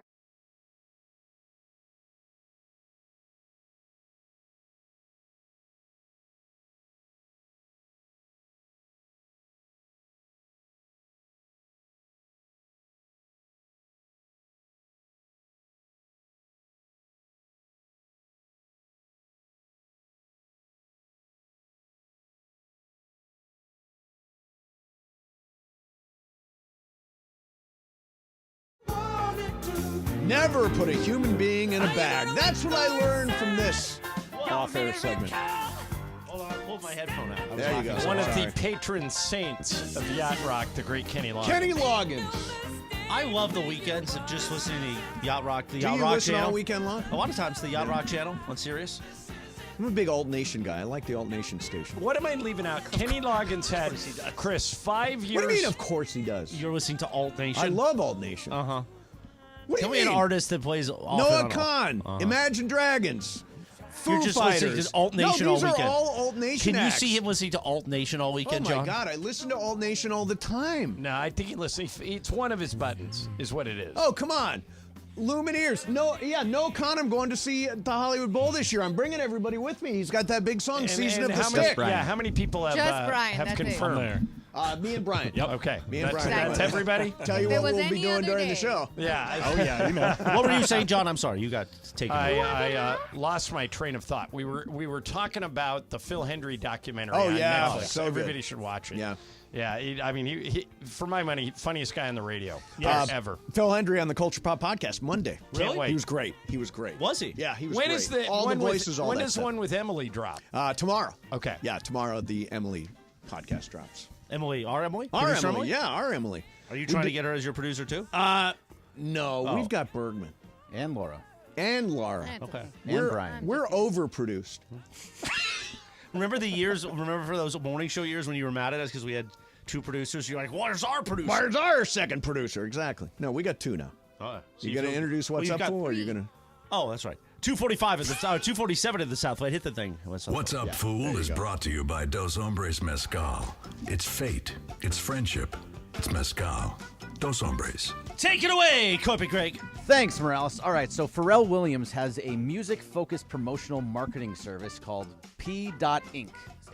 or Pink. He's Okay. being sued by Pink and Victoria's Secret right now because it's too close to it. Pink mark is similar to Pink. It is. In sight, sound, meaning, and commercial impression, and thinks that it's going to damage. Pink thinks it's going to damage her business and create confusion. Yep. Does P.Inc. and Pharrell have anything to say? I'm with Pink. Which Pink? The Pink that sings So singer. What? Okay. Wait, I thought it was Victoria's Secret. That Pink. I don't know about and the- Victoria's I Secret. don't know about Victoria's the Secret. Victoria's Secret. Both thing. of them. Victoria's Secret has a line. Yeah, that their line pink in line. pink, yeah. Yeah. So they're both suing. And Pink has got an exclamation point instead of an I. Right. In her name. So this dot is going to be problematic for Pharrell. It's also P.Inc. Oh, it's INC. Oh, that's completely different. Yeah, I know. That's totally different. I actually am on Pharrell's side now. Can you convinced me. copyright a color, a name of a color? But it's the word because it's still P.Inc. says pink. Or it's the relationship of like an exclamation point or a period between the P and the N. Right. You know what? Pink does have a case. I think she probably does, and I think Well, probably if so when does- you hear it, you think of her, then she's got a case. Yeah. So So, there you I would go. say sorry, Pharrell. Pink wins. But it's P.Inc. Yeah, I know. I got that much. Yeah. Okay. Still. For real. No, that's the I'm just second trying to time you find made that another- point. But no. P.Inc. is what it is. Oh, wait a minute. Is it P.Inc.? It's P.Inc. Oh, wait, Just now to you be said clear. it all. know. Good. P. What's up, Foo? Excellent. What's up, Foo? Oh, boy. So we're getting close to the draft here. So all the draft gurus go at this time, putting off their mock drafts. Yeah. And it came out today on the Pardon My Take podcast that Mel Kiper Jr. says he has no cell phone and apparently has 4 house phones. I saw that. I don't That believe is that. insane. And that was my question. It was two-parter. A, I don't know if I believe him because how are you, disconnected with no cell phone? And then the second part is Todd McShay said to get a hold of him sometimes he has to text his wife to get a hold of him. So Wow. this is just, are you buying the story? Well, yeah, I do buy it. I buy but it, here's too. the thing: when you were telling that story, I'm a little jealous. I think it'd be great to have people couldn't get a hold of me. The only way you can get me is to no. call me on a landline. You would want to go back to the world where nobody can reach you? Yes. I See, think that'd be awesome. I'm anti. I don't know how Mel does it. I'm with John. I mean, he's old school. Yeah. I mean, I think he's from the oldest school. As usual, Laura. Yeah, Yeah. No, I don't mind my phone. I don't mind staying connected to the world. Yeah, but Laura, if you don't have a phone, there's no late night with Laura. That's okay. Sometimes, it's It's okay not to pop. get a- It's not going to be popping off. Yeah. I have a friend. I mean, it was last I have night. a friend that has a cell phone, but checks it maybe once a week. Still matter have of- a home phone though? Yeah. See, I don't know anybody who But has if a you home want, phone if anymore. you want him, I still have a home phone. Do you have a home phone? We never use it. I don't know why we're. Yeah, I paying don't know for it. why. We got rid of ours. It's 86-year-old. That's the only person I know that has a home. Yeah, even my mom doesn't have a home phone. You know, I don't know why I still have a home phone. I'm glad I this think we came used to up. call I'm you going to cancel to get you on the air in the morning on the home phone, right? Probably. Yeah. Yeah. It is kind of a pointless exercise. Well, one thing about where I live in Manhattan Beach is not a great cell area. So there you go. I mean, What's up, Fu? I think I'm jealous of Mel Kiper. Yeah. What's up, Fu? It's just him, 4 phones, and a gigantic mock draft board. There you go. That's What's Mel's up, living Fu? room. No, I'm just What's kidding. up, Fu? All right, guys. So I do believe, I know we talked about restrooms yesterday, but I do believe that there is some type of etiquette, especially if you're in like this environment. So I went to the little girl's room during the last break, and there was somebody in there, doing their business, but also on the phone. Okay. I don't like that when someone's like chatting it up, like on the stall next to you, like talking about their business, like, hey, I'm gonna do this, and especially if you're talking about your meal, that's just weird. The worst is Michael. You know what I'm saying? Like, don't you guys think that that's like a weird etiquette? Because Michael likes to have conversations. Yeah. In the bathroom while he's in the stall. So there are two people. There are two people that are in desperate need. Michael actually owns headphones. Yeah. But if someone FaceTimes him when he's on the bus, Michael will just answer it, and so you can hear both sides of the call. That's so ridiculous. Bill McDonald, only uses FaceTime. Like, he doesn't use... That's just weird. He doesn't use regular calls. Like, if he talks to you, he wants to see you. So if he wanted to ask you something today, he would FaceTime you. Yeah, interesting. And so, but I think that is, Laura, in a public setting, that's disturbing. Yeah. Bathroom etiquette. I never know whether to talk or not. I never know whether to start So I do conversation. something that a lot of people think is weird, or not weird, but annoying. I'm on my phone in one hand, and people will come up and the other? Yeah, and people will be like, "What are you doing? Why do you have to read that right now?" I'm like, "Yeah, it's fine." Yeah, There's nothing wrong with that. And then I put my phone away, and then I wash my hands. Yeah, there's nothing wrong with it. No, don't. No, like, why? Why? We have to take our phones to come back into the office. Right. But, like, I put my phone in, like, my sweater, or, like, I'll leave it, like, there's, like, toilet paper I don't want my phone around when you're doing business. Yeah, that's when I'm doing business. I'm doing business on my phone. It's weird. Yeah, no. But the conversation If you're thing in the is different. toilet and your phone at the office and your phone rings, do you answer it? No, Neither do I. I reject the call and Even send if it's a text. Juan? Yeah, me too. If it's Juan, I'm not going to talk on the can. Yeah, me either. With other people in the room. Yeah, I don't want people knowing my business. No, I don't either. What's up, Fu? You get really excited about that. Yeah. All right, just got this from Ramona. What if I told you that she has convinced the folks from 30 for 30 to feature Mason in Ireland in a bonus episode of Sterling Affairs, It's which is about going time. to come out before the TV Wow. series. How would you feel about that, huh? That is fantastic. I'm in. Sign me up. I can't wait for that thing. Yeah. It's called Clipped. They changed the name on her, but Did you see the art? No, this Yeah. is different. This is the 30 for 30 that she did for the Sterling Affairs. Clipped is the TV show. Right, but I mean this is coming out before the TV Yes, show. yes. Yeah, I'm in. Wait a minute. It's coming out as a podcast before the Yes. TV show? Oh, or Mace it's is coming out out now. Mace thought he was going to be on the TV. It's coming out You're not on gonna be on TV. Clipped. You You're know, not no, gonna be I on thought I'd be on Clip. No, I no, you're listened not. to Clinton Yates No, I filled don't. in. Not as excited as I was.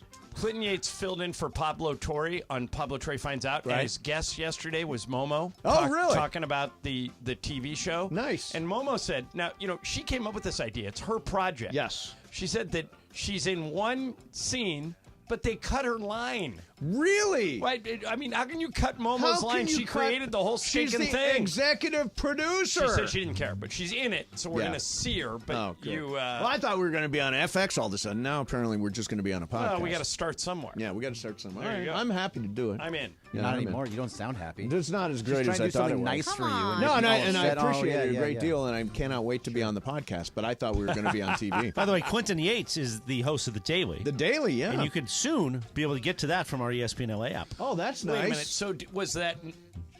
This is He's the full-time host of the Yeah. Daily? So maybe that's what it was. Maybe he wasn't filling in for Pablo Torre. Oh. Because Pablo has a separate thing. So, Yeah. So this was the Daily. This The was Daily. Clinton. It had Yeah. Ramona on there, I think, Monday. Clinton is now the host of the Yeah, Daily it was really Daily, good. You guys should go listen to it. They're By both the way, great. Momo has just texted. She said, Platschke has a line, I don't, and I do care. I would if I were her, too. Platschke got a line, and she did not. Something's wrong. Something's wrong. What's up, Fu? What if I told you? There you go. So also I saw this today. Michael Penix Jr. apparently via the Players Tribune, 4-paragraph kind of essay he sent out to all the GMs, apparently, about his injury concerns.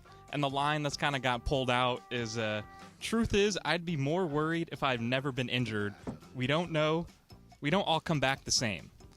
So he's kind of putting this out there, trying to put to red his injury, news. Trying to make it like a Tommy John surgery Right. that you've had this and now you're likely I'm ready not to go. have it. And this guy who's never been hurt, you don't know about him kind of deal. Yeah.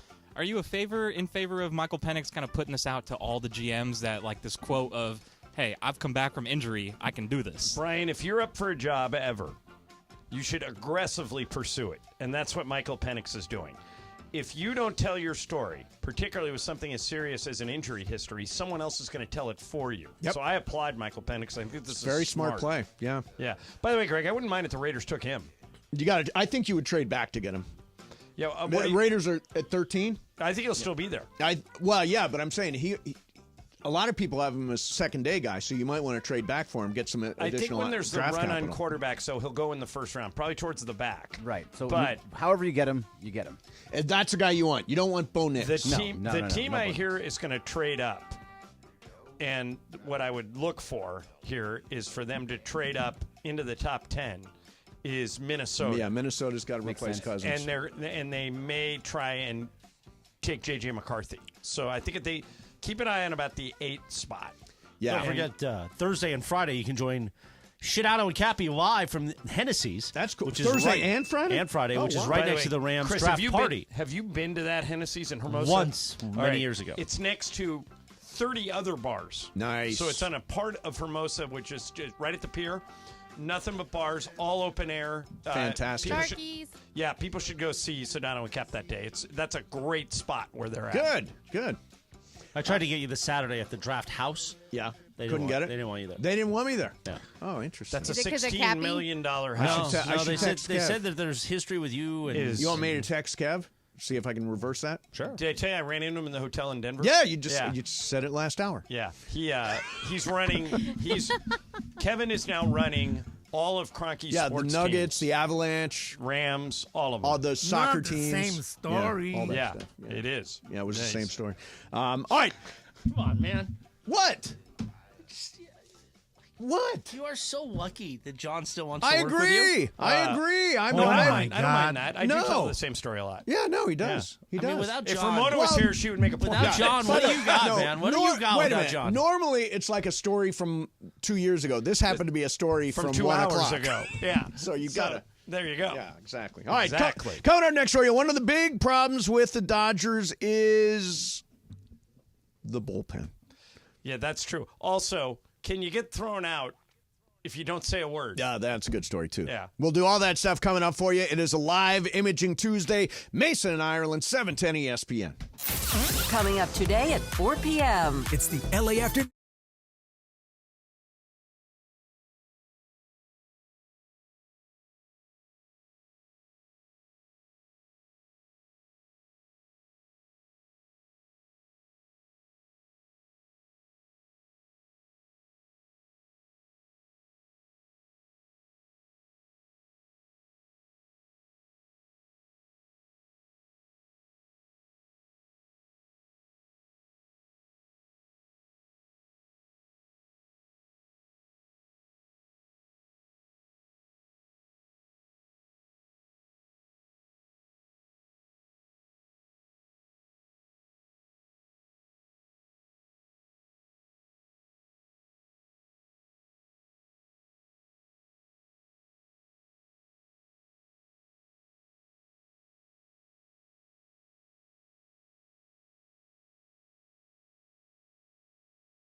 Evan, Candy, and Michelle. Now, mornings 6 to 10 a.m. on LA's mega sports station, 710 ESPN. KSPN Los Angeles, a Good Karma Brands radio station. Oh, I do got a lot of love for you. 301. Not you, John. Oh, I'm sorry. On a live Imaging Tuesday, on the biggest show on the radio, Mason in Ireland is on. Also on Michelob Ultra Reaction Tuesday. Sad stuff last night. Heartbreak in the Mile High City. Tore the heart out of Lakers Nation. Michelob Ultra, 2.6 carbs, 95 calories. It's only worth it if you enjoy it. Need it now. Sucker. Yeah. Hey, Mace, let me find. What are you looking for? I probably got it. No, I'm looking for a tweet. Oh, a tweet that a Laker fan sent to us. They throwing in the towel? Well, a lot of them are. Yeah.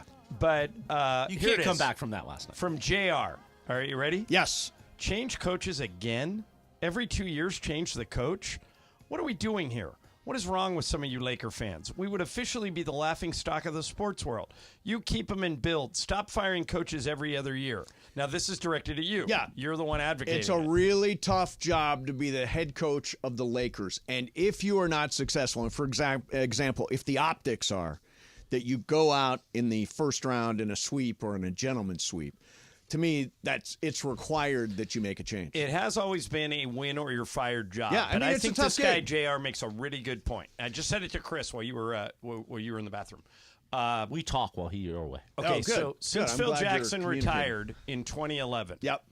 Mike Brown 2 years and out, Mike D'Antoni 2 years and out, Byron Scott 2 years and out, Luke Walton 2 years and out, Frank Vogel won a title, so he got 3 years. Right. And this would be Darvin 2 years and out. This guy's got a point. But the question is, I mean, in your gut, if I say, is Darvin Ham a championship coach? My what does answer your would- gut say? Yeah, I don't know. But people would have said that about Nick Nurse before he won the title. Or people would have said that about Mike Budenholzer. People used to say, no, he's not. Right. And then he won a title. Sure. But he's fired. He's fired. Right. So, but Won I'm a just title. saying, you never know if a guy is a championship coach until he wins. Different coach last night, Mace. Do they win? No, they can't beat Denver. They don't have the talent to beat Denver. So they're just—it's a we terrible. had this decision. argument. If that's true, Right. why change the coach? Right. We had this argument a few weeks ago. You said I didn't know what I'm talking about. Dr. Buss. I will Chances stand. are I that will was stand true. by that. I will stand by whatever I said. The only thing that should be cared about the next 5 years, if you're a team that has to compete with Denver, and Yes. obviously the Lakers can't, is how do we beat the Nuggets? Correct. And keep Is a in mind, coach going all to change those- that? All Could. those Nuggets guys are young. Yeah. Jokic They're and young. Murray They're aren't all even under 30. Yeah. Yeah. So the problem is you're going to have to go through Denver no matter what the next few years. Now, I think that if the Lakers add a third star, whether it be Donovan Mitchell or maybe Trae Young or some of the names that are it changes the equation a little bit. But would Donovan and Mitchell or Trae Young did any better than D'Angelo Russell did last night? Russell wasn't the problem. Russell was great. Yeah. But you don't subscribe to the you can't. So you can't talk about Trae. But if you think about the Lakers, I can talk about him in general terms. I think they will go out and shuffle the roster at the end of this year, regardless of how the season ends. I think they're going after a third star. So to answer your question, Mace, Trae Young, I don't think would have done anything different than D'Angelo Russell last night. maybe Mitchell's been really good. They both shoot and don't Mitchell defend. absolutely would have done something. That is a true star. D'Angelo Russell isn't that. Yeah, big he's of a got star. his team up 2-0. Mitchell Now, does. what's his? Is he a free agent or is he a trade No, target? He has another year before his. His there's just a opt-out. lot of speculation that he would ask to be traded, but that doesn't mean he'd be traded to the Lakers. I Right. mean, he could go anywhere. There's a lot of rumors that he would, He would go he's to the from Knicks. New York. Yeah, and the Knicks are pretty good. Although why would you you want to down? take the ball out of Jalen Brunson's hands? I mean, he's just and unbelievable. DiVincenzo has been unbelievable too. So you brought up the Dodgers. Yes. Do you guys think? By the way, Dodgers in Washington, early start Yeah, today. in less than an hour. James Paxton on the mound for LA. Do you guys think how many for Paxton? Why is that? I don't know. How many games do you guys think the Dodgers will win? I started really high, and now I think 101. Greg, you think they'll win 100 games? Yeah, I think they'll win about 107. I'm now in between 95 and 100. I think they're going to de-emphasize the regular season a little bit. Well, I agree with that. But I think they'll accidentally win 100. I think they got so much they'll talent. win in the 90s. That makes sense. They've been de-emphasizing the playoffs for years, so might as well go no, for the it's regular time to season. put all the I don't care if they win 90. They're on pace for 88. Right? I don't care if they win the division and get to the postseason. That's what I want, and that's where they need to perform. I don't care about 115 wins or whatever the hell they old think. baseball baseball saying. Every team's going to win 60. Every team's going to lose 60. It's the other 42 that matter. Right. And you know that basically every year in this run that the Dodgers have started somewhere around 500 after 20 games. Right. Usually, Greg smiles at all my bits except when they're Dodgers related. He doesn't smile. He takes it very seriously. He kind of sneers. Yeah, he sneers. It's the Blue Review. Weekday mornings at 9:30 a.m. It's a sneer. On our YouTube channel at ESPN Los Angeles, presented by our friends at LAX. But the one thing, and we've talked a lot about the bottom of the lineup, which is terrible. They really are struggling. I pulled some numbers today that are just outrageous. The amount of production they're getting from 7, 8, 9 is a disaster. The bullpen has been shaky at best.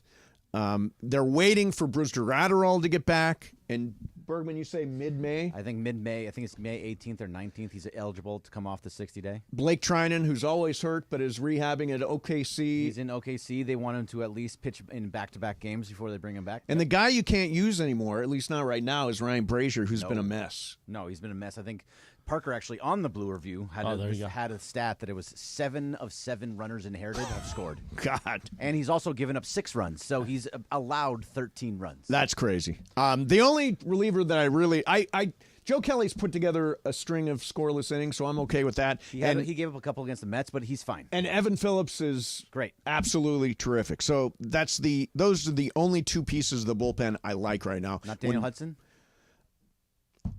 He's given how many home runs has he given? I think he's given up 2. Yeah, I mean, I don't know. I don't have a great feeling. I have a great feeling. I only have a great feeling when it's Joe Kelly or it's Evan Phillips. Other than that, I think it's all sketchy. Yeah, it's going to be mostly. And the sketchy. bullpen, by the way, by the end of the year, won't look anything like the bullpen we see right now. They'll juggle everything. All right, let me ask you guys something, as Michael would say. Okay. Did you guys see the Aaron Boone ejection in the Yankee game? So Aaron Boone got ejected because the umpire thought he heard somebody ripping him. Now I've got sound of this. It'll very hard to play on the illustrate radio. it. You can try it'll illustrate it a little bit, and we can tell you what happened. But this look, he gets a thumbs up. No big deal. I got.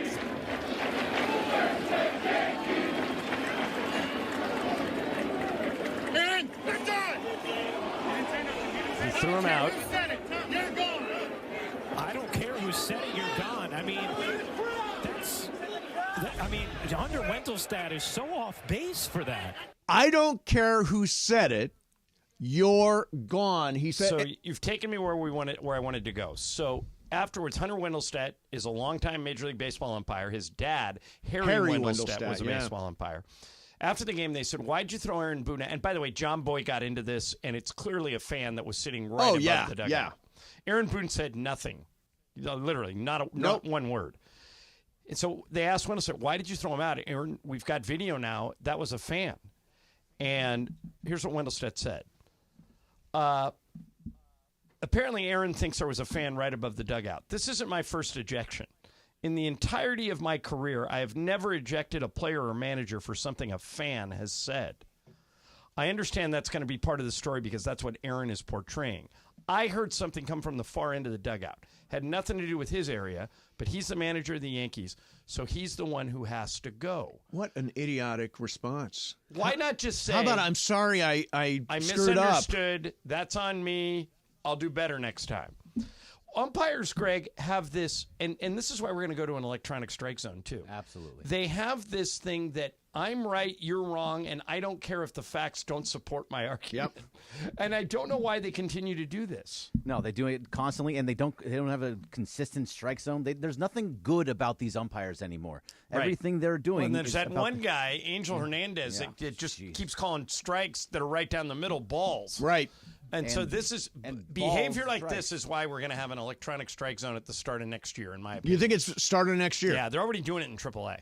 Now, in AAA, Bergman, correct me if I'm wrong, they're doing challenges, right? Yeah, they're doing challenges. So apparently you have 1 challenge per at-bat and 3 challenges for the game, each player. So By the way, this is stupid. No, and okay. You tap your head Ryan, if you want to challenge. see if you can find the Paul Skeens challenge Oh, from my last God. week. Paul Skeens is unbelievable. We had a challenge in AAA? Yeah. So Paul Skeens is the #1 draft pick of the Pirates. Has thrown more 100-mile-an-hour pitches this year than anybody by a lot. Yeah, he's going to be a big star in Major League Baseball. But the thing that was impressive to me was last week he was pitching in a AAA game. And Travis and Sliwa played this, Brian, so I know it's in the system somewhere. Skeens threw a pitch that he thought was strike 3 to end the inning. The umpire called it a ball. He tapped his hat, which meant I want you to look at that again and see if it was a strike. The umpire reviewed it, called it a strike, rung up the batter, ended the inning, maced the whole thing.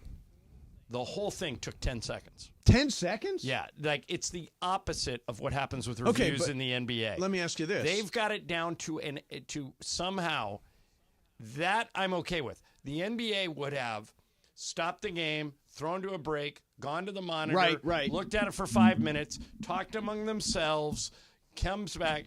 But why? In other words, so you can only challenge one pitch per at bat. Why should not all the pitches be reviewed if you're able to do that when you've got guys like Angel Hernandez who are missing 10% of their strike calls? I mean, that's where I think it's going. I think the thing that they're doing in AAA with Skeens and everybody else, the reviews, they're trying, but where I think it's heading is every Quest-Tech is available in every major league ballpark right now. That's the electronic strike zone. They will, within a year, I think, have an electronic strike zone, and the umpire will simply administer the calls. So he'll get like 1 beep for a strike, 2 for a ball, and he'll just make the call so the fans understand. Because if you're going to review once, why not just get them all right?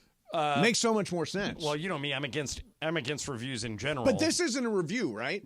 This is the machine is saying ball or strike, and the umpire's this reporting. This is why I just say let's switch to the electronic strike zone. Don't even get rid of the appeal process. Just everything now is either a ball or a strike, and that's it. Agreed. That's the way to go. It just doesn't. The whole thing, though, their review process is fast. The NBA's review process is insanely slow. Yeah, and like we saw and last they get it night, wrong. They get it wrong, even if it's on video. All right, coming up next, this is interesting.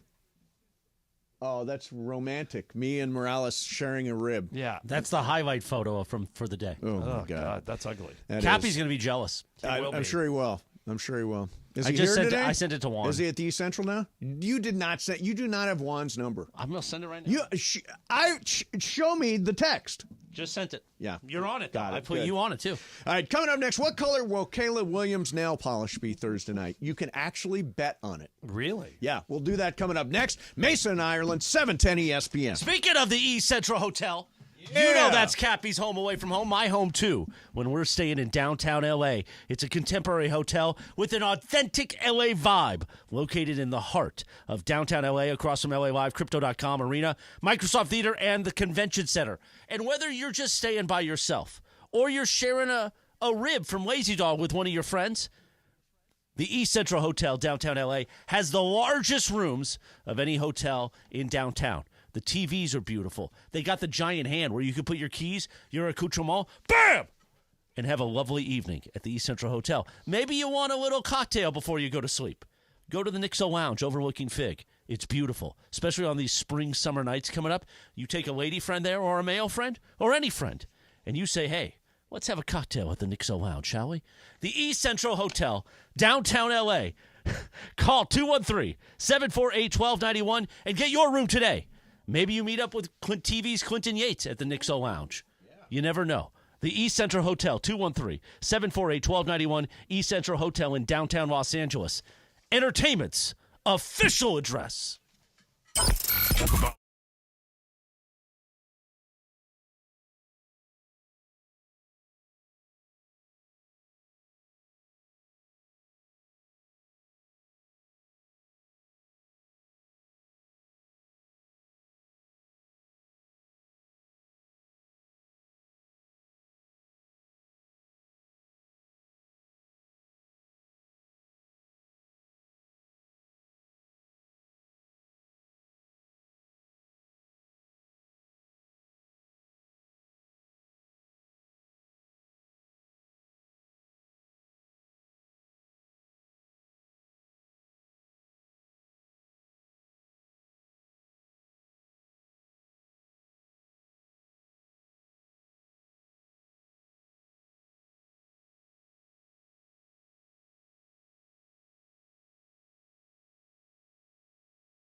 3:19 in the Southland on a live imaging Tuesday. I always Mason wanted and Ireland. to solve a crime as a talk show host. This is the theme song by the great smooth jazz artist Rick Braun, the Midnight Caller theme. Of course, we were talking about Gary Cole, and in the 80s, great guy. Midnight Caller TV show. He was in San Francisco. He was a late-night radio host, which was a former cop. But then he went out after his show, John, and much like you and I might have a cocktail and try to meet a breezy, as they say. Yeah.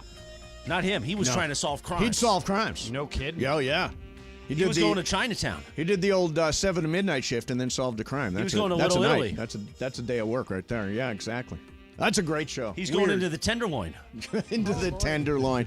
The Tenderloin, by the way, is really rough now. It is rough. The Tenderloin has always been rough. Oh, yeah. But it's really rough. You could now. find stuff there if you needed to. Yeah, no, you absolutely could. You know what I mean? Yeah, I love the circulation of the sharing of the rib.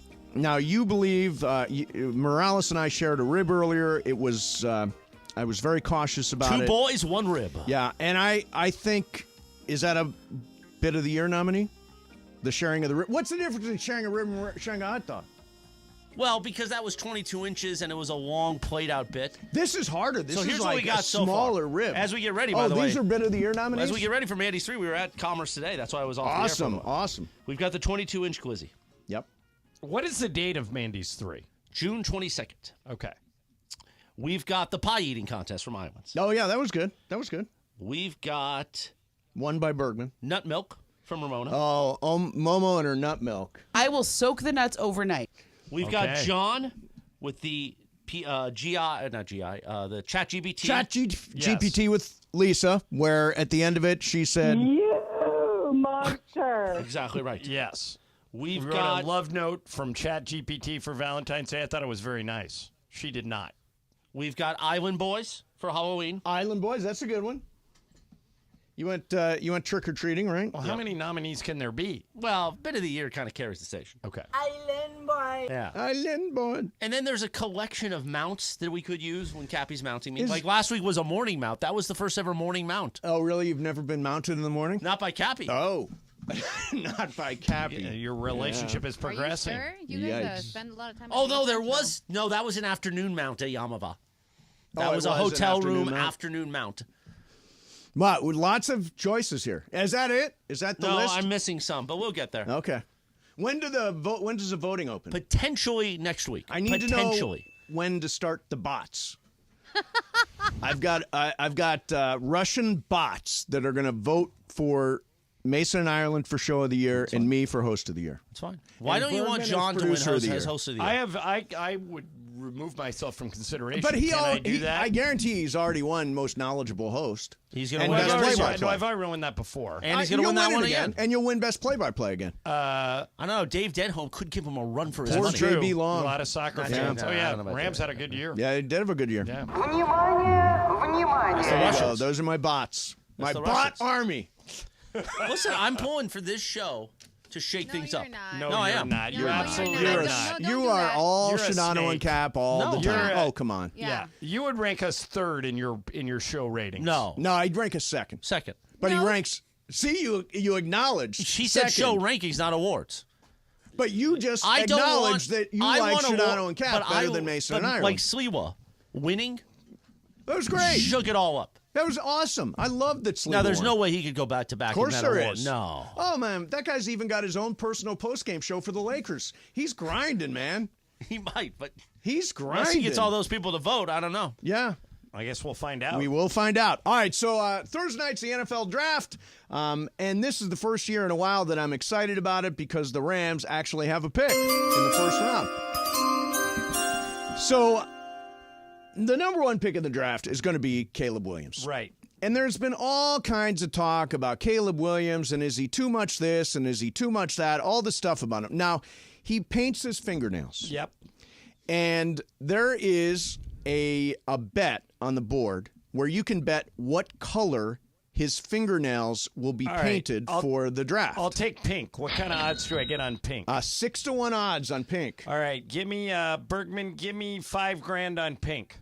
Okay, $5,000 on pink. All The right. choices are black, orange, white, pink, blue, and green. What's your pick, Bergman? It might be orange for the Bears. Yeah, that's right. Yeah. Orange. Going So what- orange? What color? What is the odds on orange? Orange is the second choice at 2-1. 2-1. All right, so I'll take that at 2-1. What was it for you, John? 5. 5-1. 5K to win 30. Okay, Laura, what color you got? I'll go pink. I think he'll Pink. do pink. Yeah. He recently had pink, I think, at his pro day. Yeah. So Laura, you and I are both on pink. And Brian? You said blue was on there, like navy blue? Navy blue. Yeah, for the Bears. Yeah, let's go Bears. Okay, blue. Yeah, that is that's 7-1, smart. and I'm going black. Okay. Which is 3-2. Okay. This is so unfair.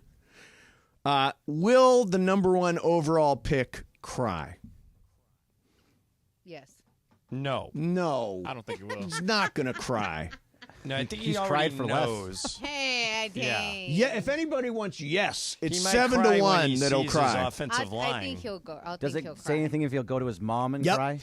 Who will he hug first? Mom, dad, girlfriend, agent? Mom.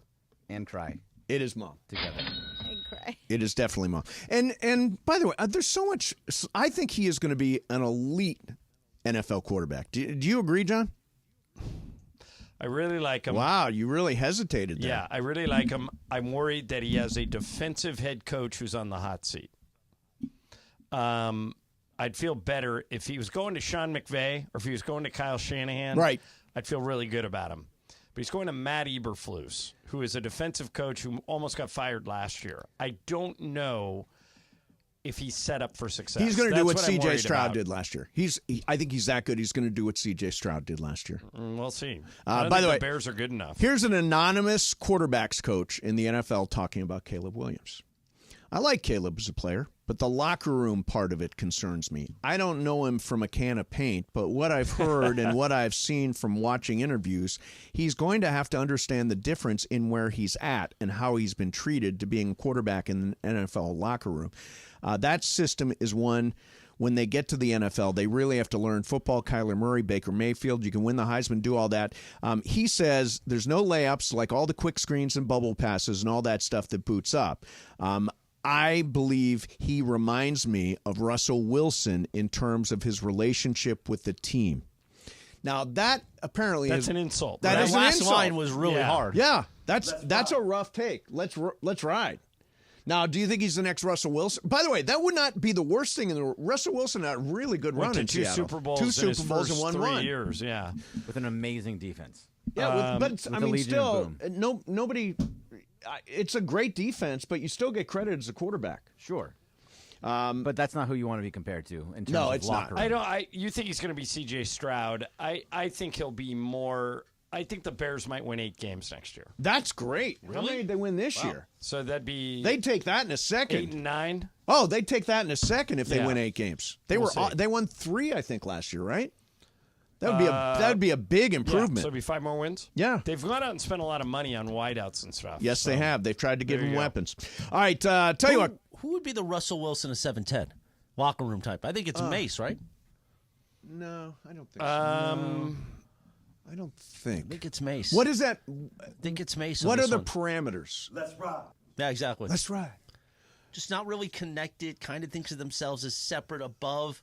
Wants a special lounge chair in the locker room. None of these things are true. But I could see that being you. I roll in and I do everything everybody asks, and Except when we have to talk about plays and stuff, then you get very upset. And also, when you go on the elevator, you go alone. well, that's just my thing. Yeah. Yeah. Well, that's a So Russell, what happens that's if a you're Russell in the Wilson elevator thing. and like me and Bergman hop in it? Catch the next one. You'll physically get out. Physically get out and catch He the next will. one. I'm done talking. I don't want to go down the elevator with Well, anybody. But wait a minute. What makes you think that we're going to talk to you? Well, then you've got that awkward silence, which Not is even awkward to me. worse. Oh, it's super awkward to me. Awkward silence. You're supposed to say, "Hey, good show today. Oh, Yeah. pretty good." Oh, you're How talking about about you? when you're done. Yeah, when we're done. I'm kind of in agreement about the no talking. I like to decompress Yeah, a you need to little bit, decompress. but I'm not Russell Wilson. I'm like fully team guy. 10 seconds of decompressing. 10 seconds in the exactly. It's a elevator? great ride. All right. Yeah, I'm not the Russell Wilson. I can tell you that. Who is the Russell Wilson? If it's not me, and I don't believe it is. You're the only one who I think would even be up for it. Why? Because you love you some you. No, but I know everybody here. I You work do with. not. I absolutely do. Do we have to do this again? Yes, do it. Every year we Do it. bring Go people. do it. No, don't do it. Bergman, am again. I going to get it right this time? I have to think about who's back there, and You're going to pick the hard people, right? Well, I'm not going to pick the people that. Been There's here for one I 10 don't years. know. There's one I've learned. I've gotten his name like 5 times, and I still don't know it. Yeah, Tony, I don't even want to do it again. It's so uncomfortable. Oh, it's not uncomfortable. He fails every year. Let's do the reverse. Let's bring people in for John to identify. You'll know everybody back there. John knows. I don't know. I've been gone for like 3 weeks. Yeah, but I mean, they've all next been person here. that walks by, I'll see if I know him. Okay. Let's see. Can we see him there? Ron Mitchell. Who's that right there? Well, I mean, don't give me the names. Oh, sorry. Yeah. Who's that in the kitchen right there? In I the can't black see. jacket. Black jacket, blue hat. I don't. Yeah, I don't know. Can't see. I think you would do comparable to me, but not. But I don't think of myself as above anybody here. Brian, do I think of anybody as above? No, you don't. No, thank you. Who's that just walked in the studio? No, just kidding. Chuck. Yeah, we know him. Chuck the Python. Chuck the Python. All right, are we going to do the experiment or no? No. Okay, not It's doing too the experiment. Uncomfortable for you or for them? No, but when Mason doesn't know their names, and then I Bergman, just cringe. will I know their names or not? I don't think you'll know all of their names, no. I will absolutely, except for that one guy, know every single name. There's one guy there. I'll just say that's the guy. That's the guy I don't know. I don't know one. There's only one person there that I don't know. We don't have like a Facebook page here where we have pictures of everybody, right? Well, there's the company directory on the GKB Oh, site. yeah, I've seen the company directory. It's got everybody's picture on it. I think if you did that, if you pulled out 5 pictures for Mason off the company directory, Forget he it. would get 2. Forget it. 2 of the 5. I will take that Kaplan challenge. has texted. I sent the picture of the rib to the afternoon show. Yeah, what's he say? He responded, "This must stop." Oh, really? He gets very upset. Yeah, I'm eating a rib with his boyfriend. He was upset with Travis when he did it at Islands. Yeah.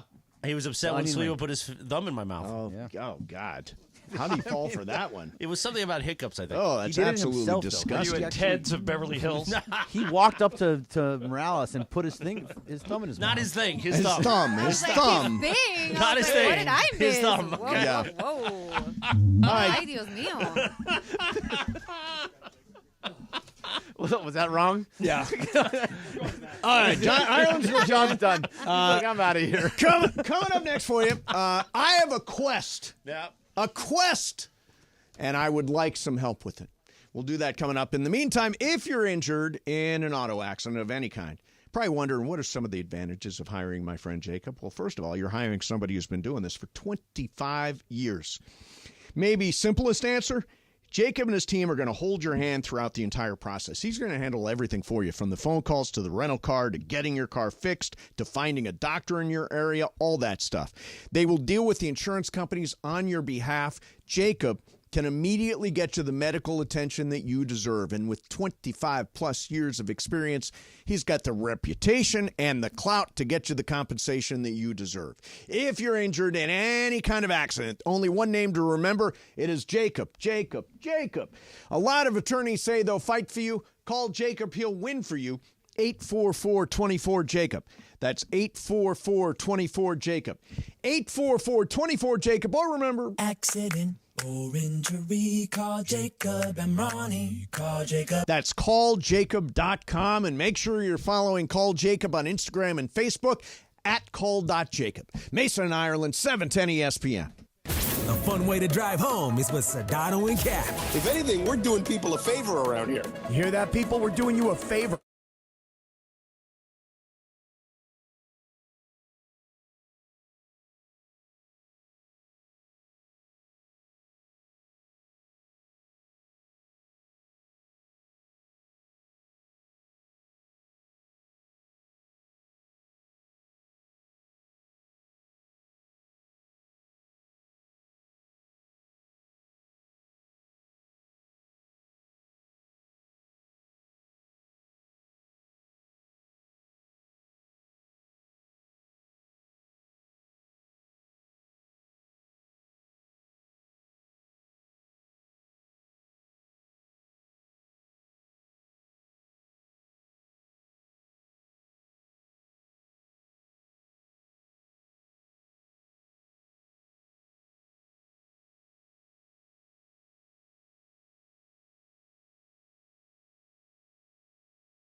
.336 on a live imaging Tuesday on Mason and Ireland. When I was in the other room, talking to BC, Brian Cohen, about what we should come back with. Yeah. Producer Suarez said, play something for the Hyenas. Yeah. I said, well, what if we could play something for the Hyenas and for the Yacht Rock category? Well, we hit both. Is this Al Wilson? This is Al Wilson? Show and tell. Just a thing I do when I want to say, BC, I love you. One-hit wonder or no? I think so. Yeah. This was Lou Rawls. Yeah, no, this song is very sort of 70s lovemaking. But they play this on the Yacht Rock channel. Do they? Yeah. You want to hear a little bit more? Let's hear a little bit more. Do you want to put touch a hand, make a friend? No, I don't want to. I already ate a rib. Yeah, no, I'm We shared a rib earlier. Strong pass, hard pass. I thought it was a moment where I heard this song played through my head. I bet you did. Mace, let me show and tell. Talk about that. Yeah, exactly. Just a game I played. Yeah. When I want to say, here it is, Mace. It is a great game that you're playing. I love you. Thank you. It's very meaningful. So, that got very real for me just then. Let me ask you guys a question. How early is too early for me to go to bed tonight? I got in. Here's my schedule. I got in at 3:15. I walked in. Yep. 3:15 a.m. Yeah. Then I watched Jon Stewart because I like watching him when he does the Daily Show on Monday. Okay. And I went to bed at 3:45. Right. Got up at 9. Mm-hmm. But now I feel like if I went to sleep now, I'd wake up tomorrow. But you can't. You can't do that. Sure No. you can. You could go to sleep early and sleep all night. No, I've never have. Just gummy up. I do. Yeah, just drop a gummy bomb. By the way, you would have been you would have been worried about how much I was gummying up on the road. Oh, is that 'Cause right? I was sick. Yeah, right, so I right. gotta sleep, and Yeah. so I just loaded. Do you ever up. mix gummy with NyQuil? Not Oh, that's a NyQuil. nice touch. I've done it. Yeah. I did it last week. Did and you? I thought I How was much going to sleep did you get? Here's the thing. It almost went in the reverse. So then I couldn't get to sleep. For like 3 hours, I just laid there. You know, there was a point at which every night I drank a bottle of NyQuil Not to go a to bottle. sleep. I Not a swear, bottle. I know the not size to you're God, talking an about, yeah. entire bottle of NyQuil. Yeah, I was by the so way, strung I'm with out. Chris on this. When I did that, I remember when you were doing that. Yeah. And I said, okay, I'm going to try that. And Chris, when I did it, I slept less. Really? Drinking a whole bottle? Yeah. I drank a ton, and I woke up like 2 hours later. That thing just knocks me out. That NyQuil. knocks me out. Well, yeah, it's good NyQuil. for you. Oh, it's good. It's good. It's funny you were talking about that. One just sent me. When I was a kid, bedtime was 9 p.m. I couldn't wait to be a grown-up, so I could go to bed anytime I wanted. Turns out that's 9 p.m. I don't think I could do 9. I got to make it till at least 10:30. I like to be in. Yeah. I like to be And then in I'll wake up bed tomorrow watching morning. something. I'll be in What's bed tomorrow? watching Wednesday? something. I got to take Tomorrow's Lisa to Wednesday. the airport tomorrow, so I got to be up at like 7. If I could go 10 to 7, that'd be unbelievable. 2 shows you should be checking out. All right. One is Sugar on Apple starring Colin That's Farrell. Colin Farrell. That's the one that looks like Chinatown. Exactly. Right? Okay. And the other one is The Jinx. Did you watch the first Jinx? No, it seems what could possibly I know about the first Jinx. Right. So what could possibly be the it's already revealed. But he's now he confessed when he didn't think he was confessing. But he's right? going around and telling people, and then all this stuff is in there. You watched the first one? I tried to, and I thought, well, I know he's going to throw himself under the bus sooner or later, and then I thought it was a one-trick pony, the Jinx. The Jinx is great. You should check it out. But I want to watch Sugar. I'll check out Sugar. Yeah, for sure. Sugar's awesome. All right, there's one. Oh, you know what I want to do coming up? I want to be in the 30. Oh, wow, we got to get to Game of Games. I want to be in the 32-52. Oh, yeah. I want to do a game in the 32-52. Right. And there are 2 groups there. One is the Weed group, and the other one is the Pride group. Well, I know which one you need to be in. Yeah, the one seems to have a lot of fun. I'll go to the Weed group. But I want to be in the 32-52. Bergman, can you help me do that? I can talk to some people and try to make it all work out. I want to make that happen. happen. You got to stand. I know. You got to get those calf I muscles know, and you engaged. got to chant. Yeah. And maybe you have to learn the chants. You might have to paint your face, too. If that's what it takes, I'll do it. Okay. Yeah. Just say it. Not typically your jam at games. Face paint? No, doing anything that's not sitting. Correct. No, I'm going to do and the 32-52. you can't leave early. That's going to be your problem. I'm going to sing the songs and chant for a half and then leave. I was No, gonna say, no, what are you I'm going to do when he leaves? leave for a half. I'm I kind believe of in Mace. I'm kind of targeting Saturday, May the 4th. As the day. Okay. So if you're in the 32-52, need your help, you can DM me or whatever. All right, coming up next for you, it's Game of Games. Jacob and Ronnie's here to play Game of Games. Beautiful. Whose game is it? Yours. Why are you looking at me? I don't know. My game. All right, I'll come up with something. We'll do that coming up next. Mason and Ireland, 710 ESPN. And Live Imaging Tuesday made possible by our friends at Kia of downtown LA. The big spring deals continue. Lease the dynamic 2024 Kia Forte GT GT, are you with me? For only $265 per month. The big spring deals only at Kia of downtown LA next to the 10 freeway at Figueroa in Washington, in the heart of downtown Los Angeles. Here's what you do. You go in and you see Gary, the general manager. He's probably going to be polishing his Rolex when he walks in. He's going to look at you like, what are you doing in here? And you say, hey, sucker, I want a brand new Kia. And our friends at 710 ESPN sent me. Go tell Gary you want a new Kia, sucker. Right here. More fun and frivolity with Mason Ireland next on 710.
Time for Game of Games on the #1 sports radio show in L.A., Mason and Ireland. Game of Games. Game of Games presented by CallJacob.com. Call Jacob. Everyone loves a fighter, but in this town, winning matters, especially after an accident. So remember, anyone can fight, but CallJacob.com is here for you when you need a big win. After an accident, go to CallJacob.com or call 844-24-JACOB. That's 844-24-JACOB. We got the jingle. Call Jacob.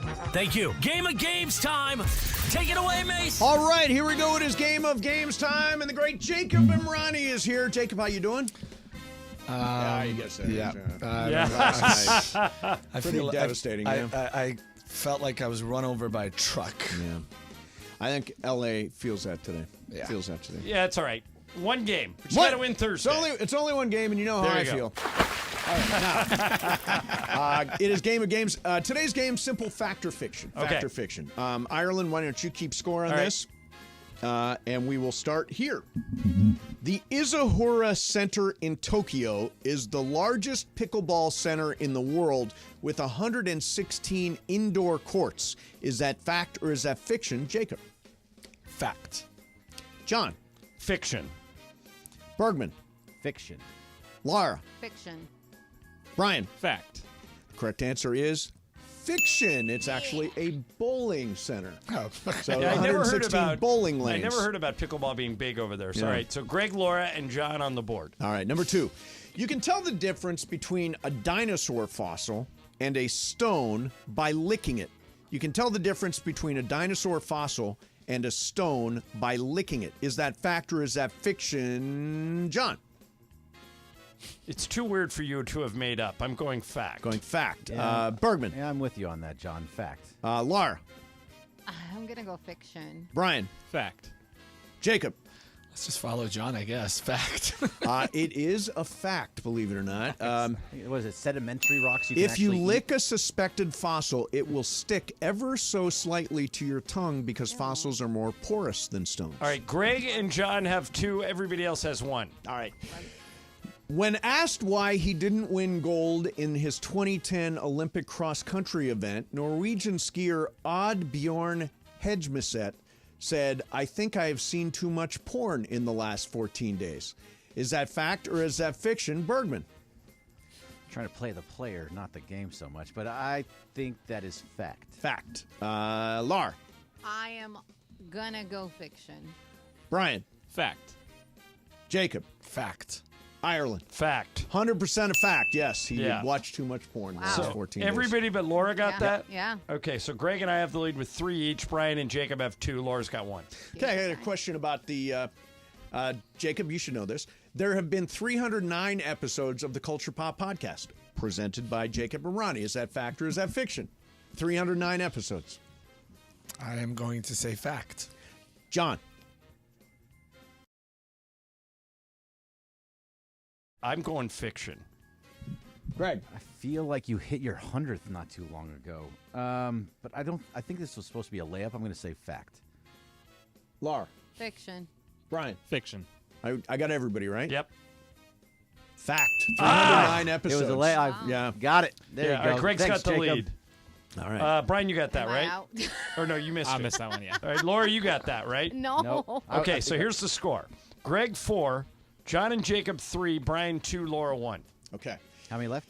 1, 2, 3, 4 left. Okay. 5 left. 5 left. So Oh, we got we got a plenty of bunch. time. All right. Number 7. The United States has the 3rd highest annual average income in the world. The highest annual average salary is in Iceland. Is that fact or is that fiction, Laura? Fiction. Brian. Fact. Jacob. Fiction. Ireland. Fiction. And Bergman. Fiction. Correct answer is fact. It goes Iceland, Luxembourg, USA, Switzerland, Belgium, highest average annual income. All right, who got that? Brian. Only Brian. So Brian's got 3. All right, everybody's chasing Greg. Greg's got 4. Jacob, Brian, John all have 3. Okay, number 7. The American television show with the most episodes in history is The Young and the Restless. Is that fact or is that fiction, Brian? Fiction. Jacob. I will say fiction. Ireland. Fact. Bergman. I think I'm with Ireland. Fact. Laura. I thought it was fiction. It is fiction. Guiding Light has had That's the what I most thought. episodes of television. General Hospital number Nice job. 2, Right. Days of Our Lives 3, World As the World Turns number 4, and Young and Restless 5. Who got that besides Laura? Jacob. Jacob got it, and that's Brian. it. And Brian. Okay, so here's the score. Brian 4, Greg 4, Jacob 4, John 3, Laura 2. Ooh, it's a race. All right. Here we go. The duck-billed platypus is one of only a handful of mammals that lay eggs. Is that fact or is that fiction? We're back to Jacob. Fiction. Ireland. Duck-billed platypus, one of the few mammals that lay eggs. I'm going fiction. Bergman. I'm going to go fact. Lar. I am gonna go fiction. And Brian. I'm going to go fact. It is fact. It is a fact, yes. Okay. The duck-billed I'm out. platypus lays eggs. All right, so how many are left, Mace? 2 left. 3 Right. left. No, there's still 3 left. Okay, so everybody's in. Yeah. Here we go. Jacob, you didn't get that, right? I did not. Okay, so Brian and Greg are tied with 5. Okay, in 1994, Bulgaria had the only national soccer team in history where every player's name ended in OV. In OV, every single player on the team. Bulgaria? Bulgaria, yeah. Is that fact or is that fiction? Ireland. No, you got to go to Brian. Oh, Brian. Fiction. Greg.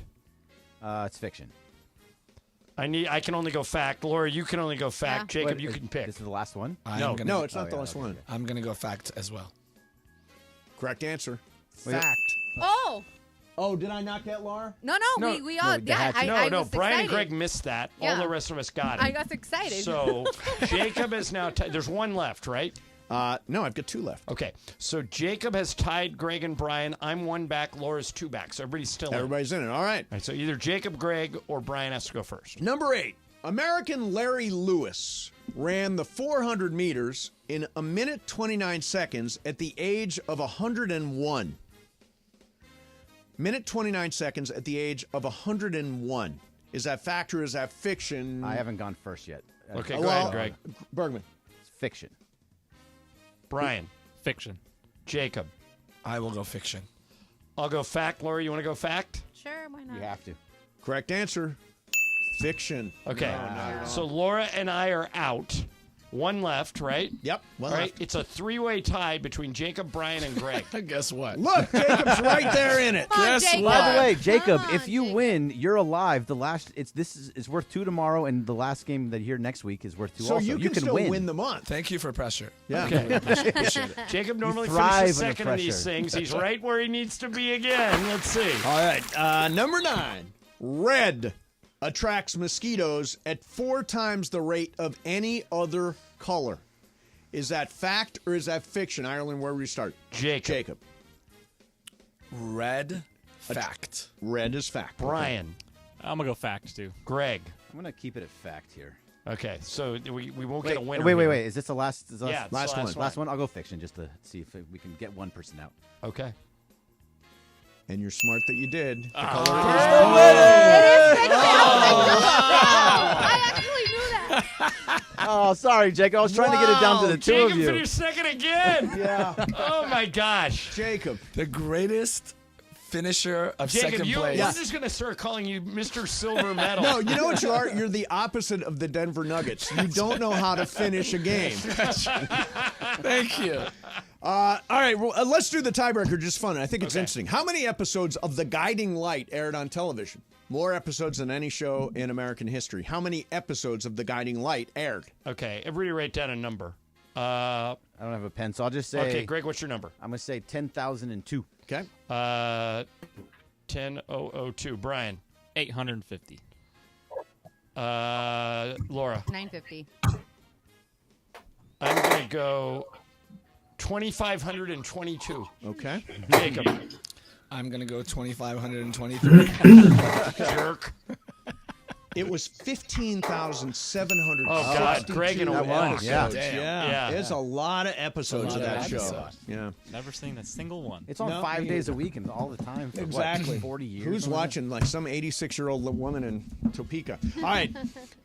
God, I love Topeka, by the way.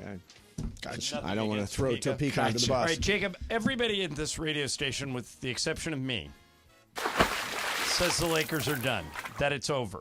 I say we just need to win one game on Thursday. Who are you with? I am with you, and I hope all of L.A. is with us.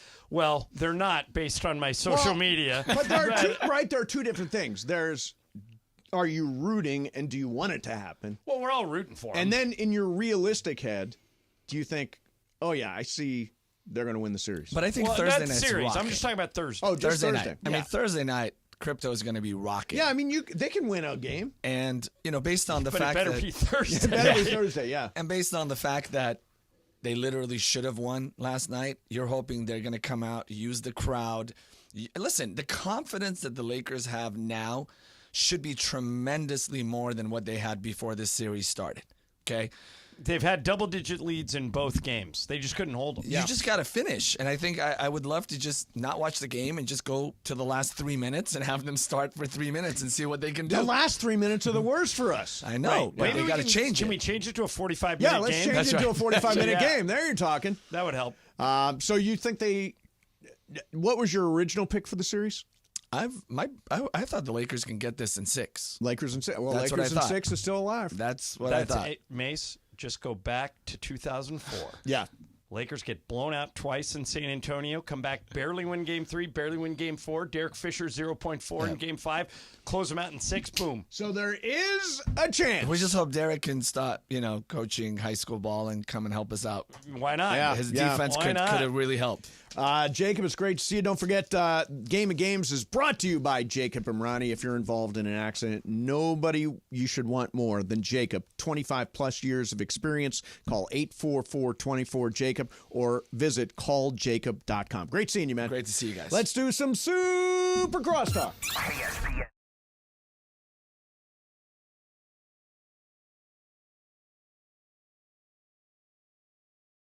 Pasadena, Los Angeles. It's the greatest segment in LA sports radio history. Oh my God. When the shows come together for magic on the radio. It will only grow stronger. Super Crosstalk. Are we ready for Sedano and Cap to join Mason and Ireland? Super Crosstalk begins. Super Crosstalk, presented by Coors Light. Coors Light, made to chill. It's time for Super Crosstalk.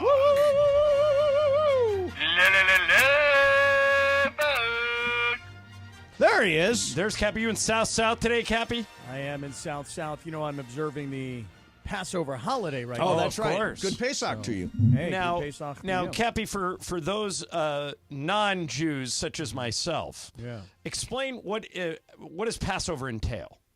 You know, Johnny, I had to do this last night with Rachel. Did you throw a Seder? I did. Is Rachel's not Jewish? She's not. Okay. See, so I was throwing a Seder last night, so I was kind of giving her the same rundown. Yep. She does. I think she might like to be Jewish because last night at the Seder, you're supposed to have 4 glasses of wine. Right. So that's like right up her alley. And don't you leave one for Elijah? You do. Yeah. You're supposed to, right. I know. I've been to my fair share of Seders, yeah. Right. You sure have. So the story goes like this, Johnny. Moses was originally Egyptian. Oh, we heard this yesterday on the show. Right. Yes. Okay. Yeah. But I'm having to just give it another brief, give me synopsis. the abridged version. So Moses was Egyptian, right? But then Moses finds out that he's actually a Hebrewite. So Moses decides, hey, Pharaoh, these are my people. You got to let my people go. And the Pharaoh says, no, we're not doing that. You're our slaves. Get out there and build a pyramid. Jack. And so Moses tells him, Build nah, that man. pyramid, Jack. Yeah, let my people go. Yeah. Pharaoh said no dice on this, basically. That's exactly right. And so then Moses said, well, listen, you don't understand. God is about to rain down some serious consequences on you. Yeah. And Pharaoh didn't believe him. And then ultimately what happened is he turned water into blood and the rivers, right? Right. And he created there were frogs everywhere. Oh, that was in the movie The 10 Commandments. Yeah. Correct. Right? And then so it shall be written, so it shall be done. Yul Brynner. Yeah. Right. And so then ultimately they took the first son, the firstborn of every Egyptian household, until the Pharaoh was like, all right, go ahead. You guys leave. And so then go ahead. And then Moses was like, all right, everybody follow me. And as they were flying through the desert, or at least trying to, they couldn't bake bread, so the bread never rose. So that's why we eat matzah right now. It's unleavened bread. And then when Pharaoh was like, wait a second, this sucks. We don't have anybody to build our pyramids. Go get them, bring them back. That's when Moses parted the Red Sea. And when the Hebrewites walked through the Red Sea, that's when the Red Sea closed and it drowned all the Egyptians. Oh, so that's wow. kind of the story of Passover. That's a great story. In a nutshell. Yeah, in a nutshell. I All feel right, like I feel part Jewish after hearing this. Don't you? I was holed up a little bit in my hotel room in Denver because I wasn't feeling great on this trip. And I watched like every game. Yeah. George Sedano, you did, for my money, one of the best sideline report. They should use this sideline report to teach seminars to other sideline reporters. Okay. This was so good. You were working a Minnesota game, Phoenix. Suns, yeah. And the number one thing, I was a sideline reporter for 10 years. What they tell you is the minute they throw it to you, it's like, get out. Yeah. You got to get in and you got to get out. But you've got, so you did, and you did all this in less than a minute. You explained the game was kind of getting away from Phoenix, and you said, hey, guys, pay attention to the fourth quarter. We're at the end of the third. Pay attention to the fourth. Right. Because what we have here are two teams. One team is really good in the fourth. Which is Minnesota's Minnesota. plus something. They were number 2 in the league, right, in Right. the fourth quarter. And Phoenix is the absolute worst. Right. They're in the bottom. So if Phoenix keeps falling behind here, this is not good for them. They do not play well in the fourth quarter. And oh, by the way, Naz Reid turned an ankle. Right. He's questionable to return. Right. Out. Yeah. Textbook. It was. You probably don't even remember doing it. But I it do. was- I do. yeah. I remember the hit because of the end of the third quarter Yeah, stuff. it was great. Thank and I you. mean, so people, if you want to know how to do that job, watch Sedano. Yeah, He's- I appreciate it. Yeah, it was really, really good. Yeah. See, Cappy, he likes my sideline reports, unlike you. I'm a big I like fan your of your sideline reports. I like your sideline Well, reports. though, what's hard, and George will back me up on this, what's hard about being a sideline reporter is you never know when they're coming to never, you. ever. Right. And Ever. sometimes they'll come to you 3 times in a quarter. If I had you, I'd come to you 3-4 times a quarter. Right. But a lot of times they'll throw it to you, and so you can tell when sideline reporters don't have anything to say. Yeah. You not only have things to say, but you get in, you get out, and it's gone. He also you gets know? weird things in for Cappy. I Right? do. Did you I get- occasionally will get a weird thing Like, in what for was the Cappy. last weird thing you got? Well, that was when I did play-by-play. We did, you know how It's Cappy... easier to do if you're doing play-by-play. Yeah, he wanted me to do Terminal H, which is a Right. big bit on our show. Sure. So I said a guy hit a shot from all the way from Terminal H. That's good. I You know like what I mean? that, And yeah. then he wanted me to hit another one. He wanted South. Instead of South LA, because it was the Heat and the Mavericks, he wanted me to use South Miami. Right. So it's like he hit a shot from South Miami. I like yeah, that. So I got that one. And then there were a couple of other show related But wait a ones second. we got But in. recently, George was doing the play-by-play of a UFL football game. Yes. I did, and I weaved Cappy into the conversation. Oh, I've heard this. Unbeknownst to him. You said his name, right? So, John, you'll love this. So I'm doing this UFL game in Texas, and it's me and Kirk Morrison. Right. And I caught like a very small part of this. but yeah. Go ahead. So Kirk was dying of laughter when I did this. So an offensive lineman, false starts, which really screwed up one of the teams. Like they were in like a 3rd and short, and it became like 3rd and long because of this.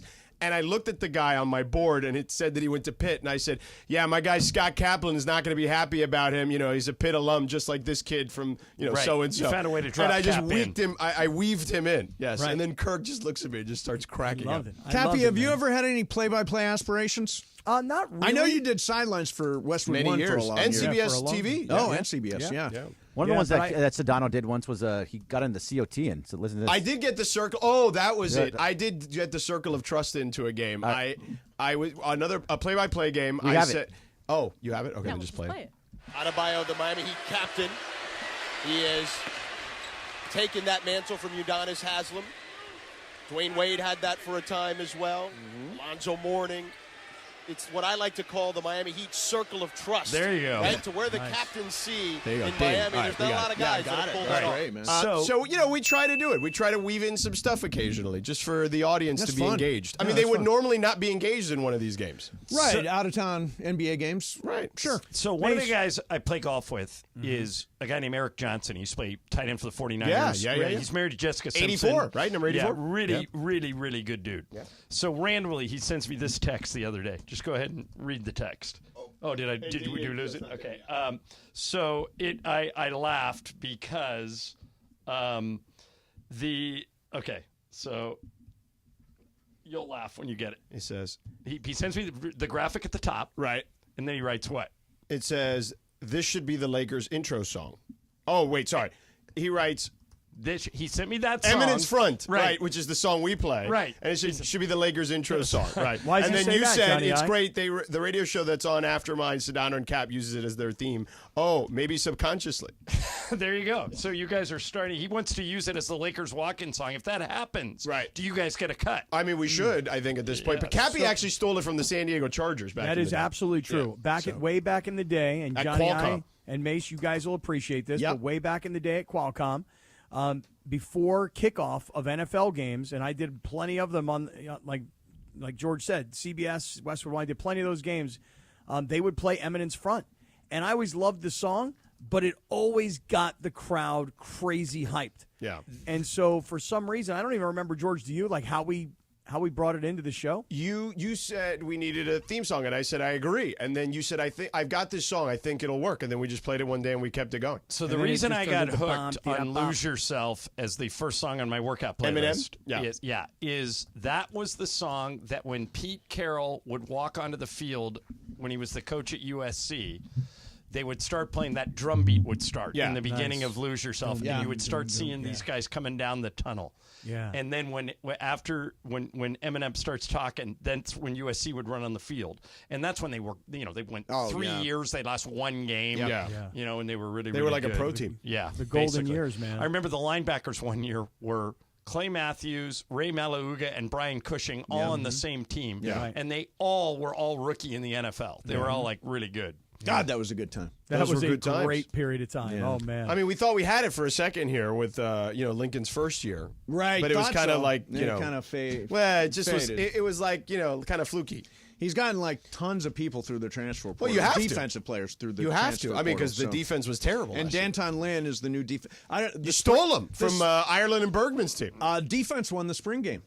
Wow. Yeah. Well, defense should always be ahead of the offense early in the year, right? Well, By the unless way, you have you Lincoln said Riley as stole your him. coach, and then you're supposed to have this That's fair. magical offense. Yeah. But Yeah, you said stole him, George, but maybe he knew that Chip was leaving? Kelly was going to go and become the offensive He was going to coordinator be at Ohio a State. coward. Yeah. Yeah. Yeah. They just Quitter. named the NBA's most improved player of the year. George, who do you think got it?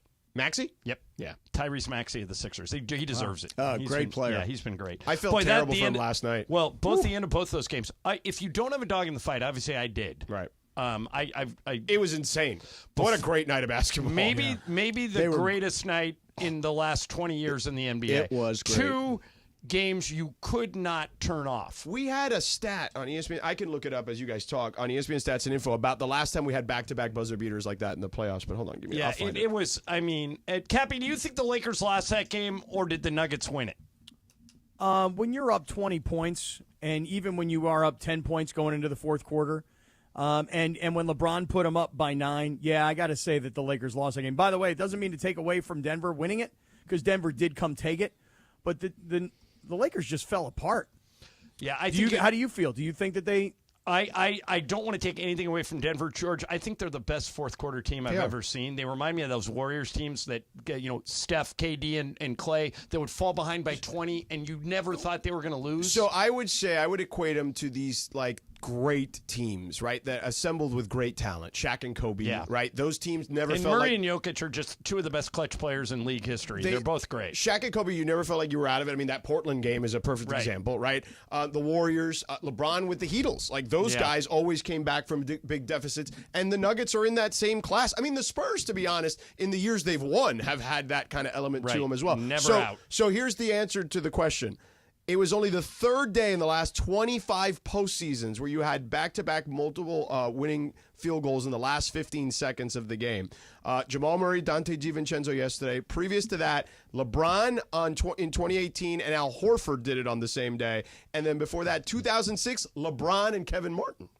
Wow. Yeah, so LeBron part of 3 of them, technically, although one twice on on the the front end. Yes. Yeah. Well, I said that last night, Mason. We're so used to being on the right side of those. Sure. Whether it be Derek Fisher's 0.4 shot, Anthony Davis against Denver in the bubble, Kobe too many times to count, and now I know how those teams feel. I think you were kind of alluding to it here. It's kind of their time right now. As long as they're healthy, they're the best team. They're the team. Yeah. Yeah. I mean, Boston is deeper, but I just think Boston's variance will be a problem because they shoot so many threes that there's going to be games where they shoot themselves out of it. Right. And Boston is they're going to need a really big series out of Porzingis if it's He's Celtics gonna Nuggets get in the finals. crushed by Jokic is just so good. He's going to crush him. So good. AD did as good a job as you could do on Jokic. And still When's the couldn't do last it. time you saw somebody start a game 14 for 15? I mean, I don't remember, to be honest. me It's either. been a long time. Yeah, I can't remember. Yeah. Mace, you going to the game on Thursday night? Oh, boy. It's a good question. Oh, Wait, wow. wait, an event of this magnitude? You're not going to be there and leave for before a the half? fourth quarter? I have you on the list to get a credential. I'm going. Okay. It's automatic. I need to know that I'm now. going. Yeah, no, I'm going. Listen, if you don't go, I'm calling Paul Benedict again like I did that last Mace, time. No, I'm going. Mace, I'll even throw you one better. You ready for this? Yeah, ready. Because George and I on Thursday. Oh, yeah. We'll be down right. at Hennessy's. Rams house. We'll be at Hennessy's in Hermosa. Oh, such an easy trip for me. And Yeah. boy, that's So- a $16 million house. Yeah. Really? Yeah. We're gonna do a combo plate You that guys day are going to be at from 3 to Hennessy's, which is a 5:30. great spot. Oh, 3 to 5:30. Okay. So And then as he's soon going as to we- head over here. I'm leaving. I'm not. Hermosa, and I'm going to come up and go to the game. Now, I will not have checked in to my home away from home, the East Central across the street. Mace, I'll give you my hotel room. Wow. Not having been used. Right. Not having slept in the bed Unused. naked. Okay? Right? Not having a do not disturb sign on the door so Right. nobody comes in. You can check in as me, use my hotel room. Right. And Wait, then what if they have if they ask for ID? I will. Well, I will- Well, you know what you do? You Cappy call can ahead call and you ahead. say Steve Mason is gonna Yeah, check But in. wait a minute. So you're going to use this room after I use it? Yeah, Well, but I'm you will have already left. Right, but I'm going to flop in the bed. I can tell you that. you much. can get No, it he made. doesn't care about that stuff. You yeah. do. Yeah, I'll sleep on the other side. It don't matter to me. Okay. Yeah, I'll take it, man. Okay, so then here's what we do. Then Thursday, Yep. I get back up. Let's put it this way: the show's going to end at 5:30. Right. Game's going to start at 7. Yep. Based on coming from Hermosa to Do downtown you think he LA, makes it on time? I should be John? there by like the last 2 minutes of the fourth quarter. Yeah, you know? right. No, you're Right in the gonna be middle of the close. jam, yeah. You're going to be close. Do you have fast track, Cappy? I do. Oh, then you're good. You're okay. Because you got to jump on the 105, 105 to 110. You're good. Yeah, you'll make it. I think you'll be there for the opening. But you're kick. going to have to drive from Hermosa up PCH to El Segundo. Yeah, I don't that's mind it. doing As that. George will attest. Don't go the 405. Where we live, the hardest thing is getting to the freeway. Once you get to the freeway, you're fine. But we live in places that are not It's near hard. a freeway. Yeah, it's like 10 minutes away. Yeah. Yeah. You know what? All right, Mace, I'm be trying ready, to. Mace. I'm Thursday there. night. Thursday Are you night, gonna I'm go? totally there. Yeah, I'm in. Don't fake. I'm not going to fake. All right? No, I'm not faking. I'm going to be So there. now, do you have more games left? I do. NBA I'm games? off this week because I had a back-to-back this past Yeah. week, so I'm off this week and I'm back on next week. Right.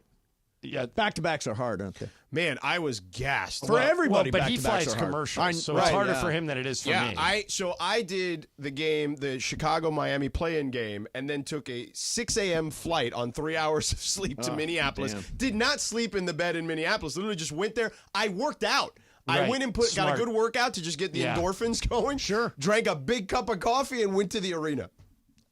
And then gave you a great report going into I the did fourth that. quarter. Thank you, nailed John. it. I And appreciate then it. delivered, And I got to work absolutely. with Hubie Brown at 90 years old. And Unbelievable. I mean, listen, That's awesome. he was so good. Like, he was Turns on it. 91 in September. Wow, that's And- crazy. And still, And I'll tell you one thing about Hubie Brown, George.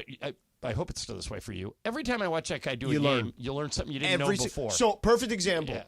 We were watching there was a point in the game where Grayson Allen is trying to post up, get Kevin Durant a post up, right? Yeah. And he dumps it into Durant, and then Durant is you could tell he's like telling him to do something, and he just finally throws it back to Grayson in like disgust, and then Grayson turns it over the next time he tries to bring it in, and Hubie goes, he's like, "Oh, Allen, you got to move when you dump it into Durant. You got to move. You can't stay in the same spot in the 3-point line. Right. You can stay in the 3-point line, but you got to move up or down the line You have to to give make the Durant a defense better chance to adjust. get it back to you Yeah. to repost him." And it was like. And when he said it, I'm like, I've never thought of that, but Yeah. it makes total sense. wow.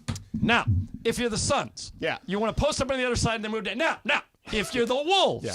you know they're going to do that, Yeah. so you turn around and don't let them do it. Let me tell you, he is the best storyteller. Before the games, when we have like those 90 minutes before we even see Yeah. the coaches when we Yeah. get to the arena, just the incredible stories that he can tell are just out of this control. I cherish every moment. Yeah, and he is a rock star. Like, we were at the hotel, people wanted to take pictures with him. Oh, sure. Like, one guy said he went to one of his camps when he was a kid growing up and told them like the whole story. Is it was there great. anyone else, any of us know that is still working at age 90? I don't know anyone else. Vin made it to 89. Yeah. Chick right. checked out at 85. Right. My friend Dick Emberg unfortunately died at 81. 81. And he was still working, but still. But I he mean, died at even 81. just in life, Right. I don't know anybody. People, I like Good for him. my mom and Leo work. They're 90. Or I'm sorry, they're 83 and 82. What do you mean they work? They work. Yeah, What- like doing they're what? both have Employed. jobs. They both have jobs. So what do they do, Leo and not step? Well, Mom- he Mom and works not at the, stepdad. My Leo's a tour guide. Yeah. What's Donna Leo's doing? a tour guide at Living Works at Desert. school, right? My mom's the office lady at Young Glen Middle School in Palm Desert. Wait, there you go. so Leo, not stepdad Leo, it's not like some volunteer thing he does when he No. wants to do it. He's It's getting a paid, job. dog. It's a Really? for money thing. Getting yeah. them checks. It's a regular W-2, regular dog. gig. And regular mom gig. still works at the school. Wait a minute. Still cranking away at the school. Ramona yeah. just Wow. reminded me he doesn't have a set schedule, but Bill Burtka is 91, and Bill might be 93 now. I gotta look that up, and he still is on the Laker payroll. Oh, I mean, that's great. Hubie does like 10 games during the regular season, and then he'll do 2 rounds of the playoffs. I'm not making 91. Yeah, I don't think so either. Most people aren't making that. I'm not. Right? I'm not. Give gonna me say 85. 91. I'll sign up for right now. Me Yeah. too. Yeah. Yeah. Yeah. I'll take 85. Yep. It's a good number. My dad almost made 84. Your dad make 80? No, 76. Okay. Yeah, same. Yeah. Yeah, All 76. right, give me yeah. 85. I'll take it. He went early. All right. On that note, we're out of here. That was a real positive. Hey, note. when did We're all gonna everybody die. 25 years. Can't wait till we die. Hey, when did everybody's parents die? All right, we're back tomorrow at 1.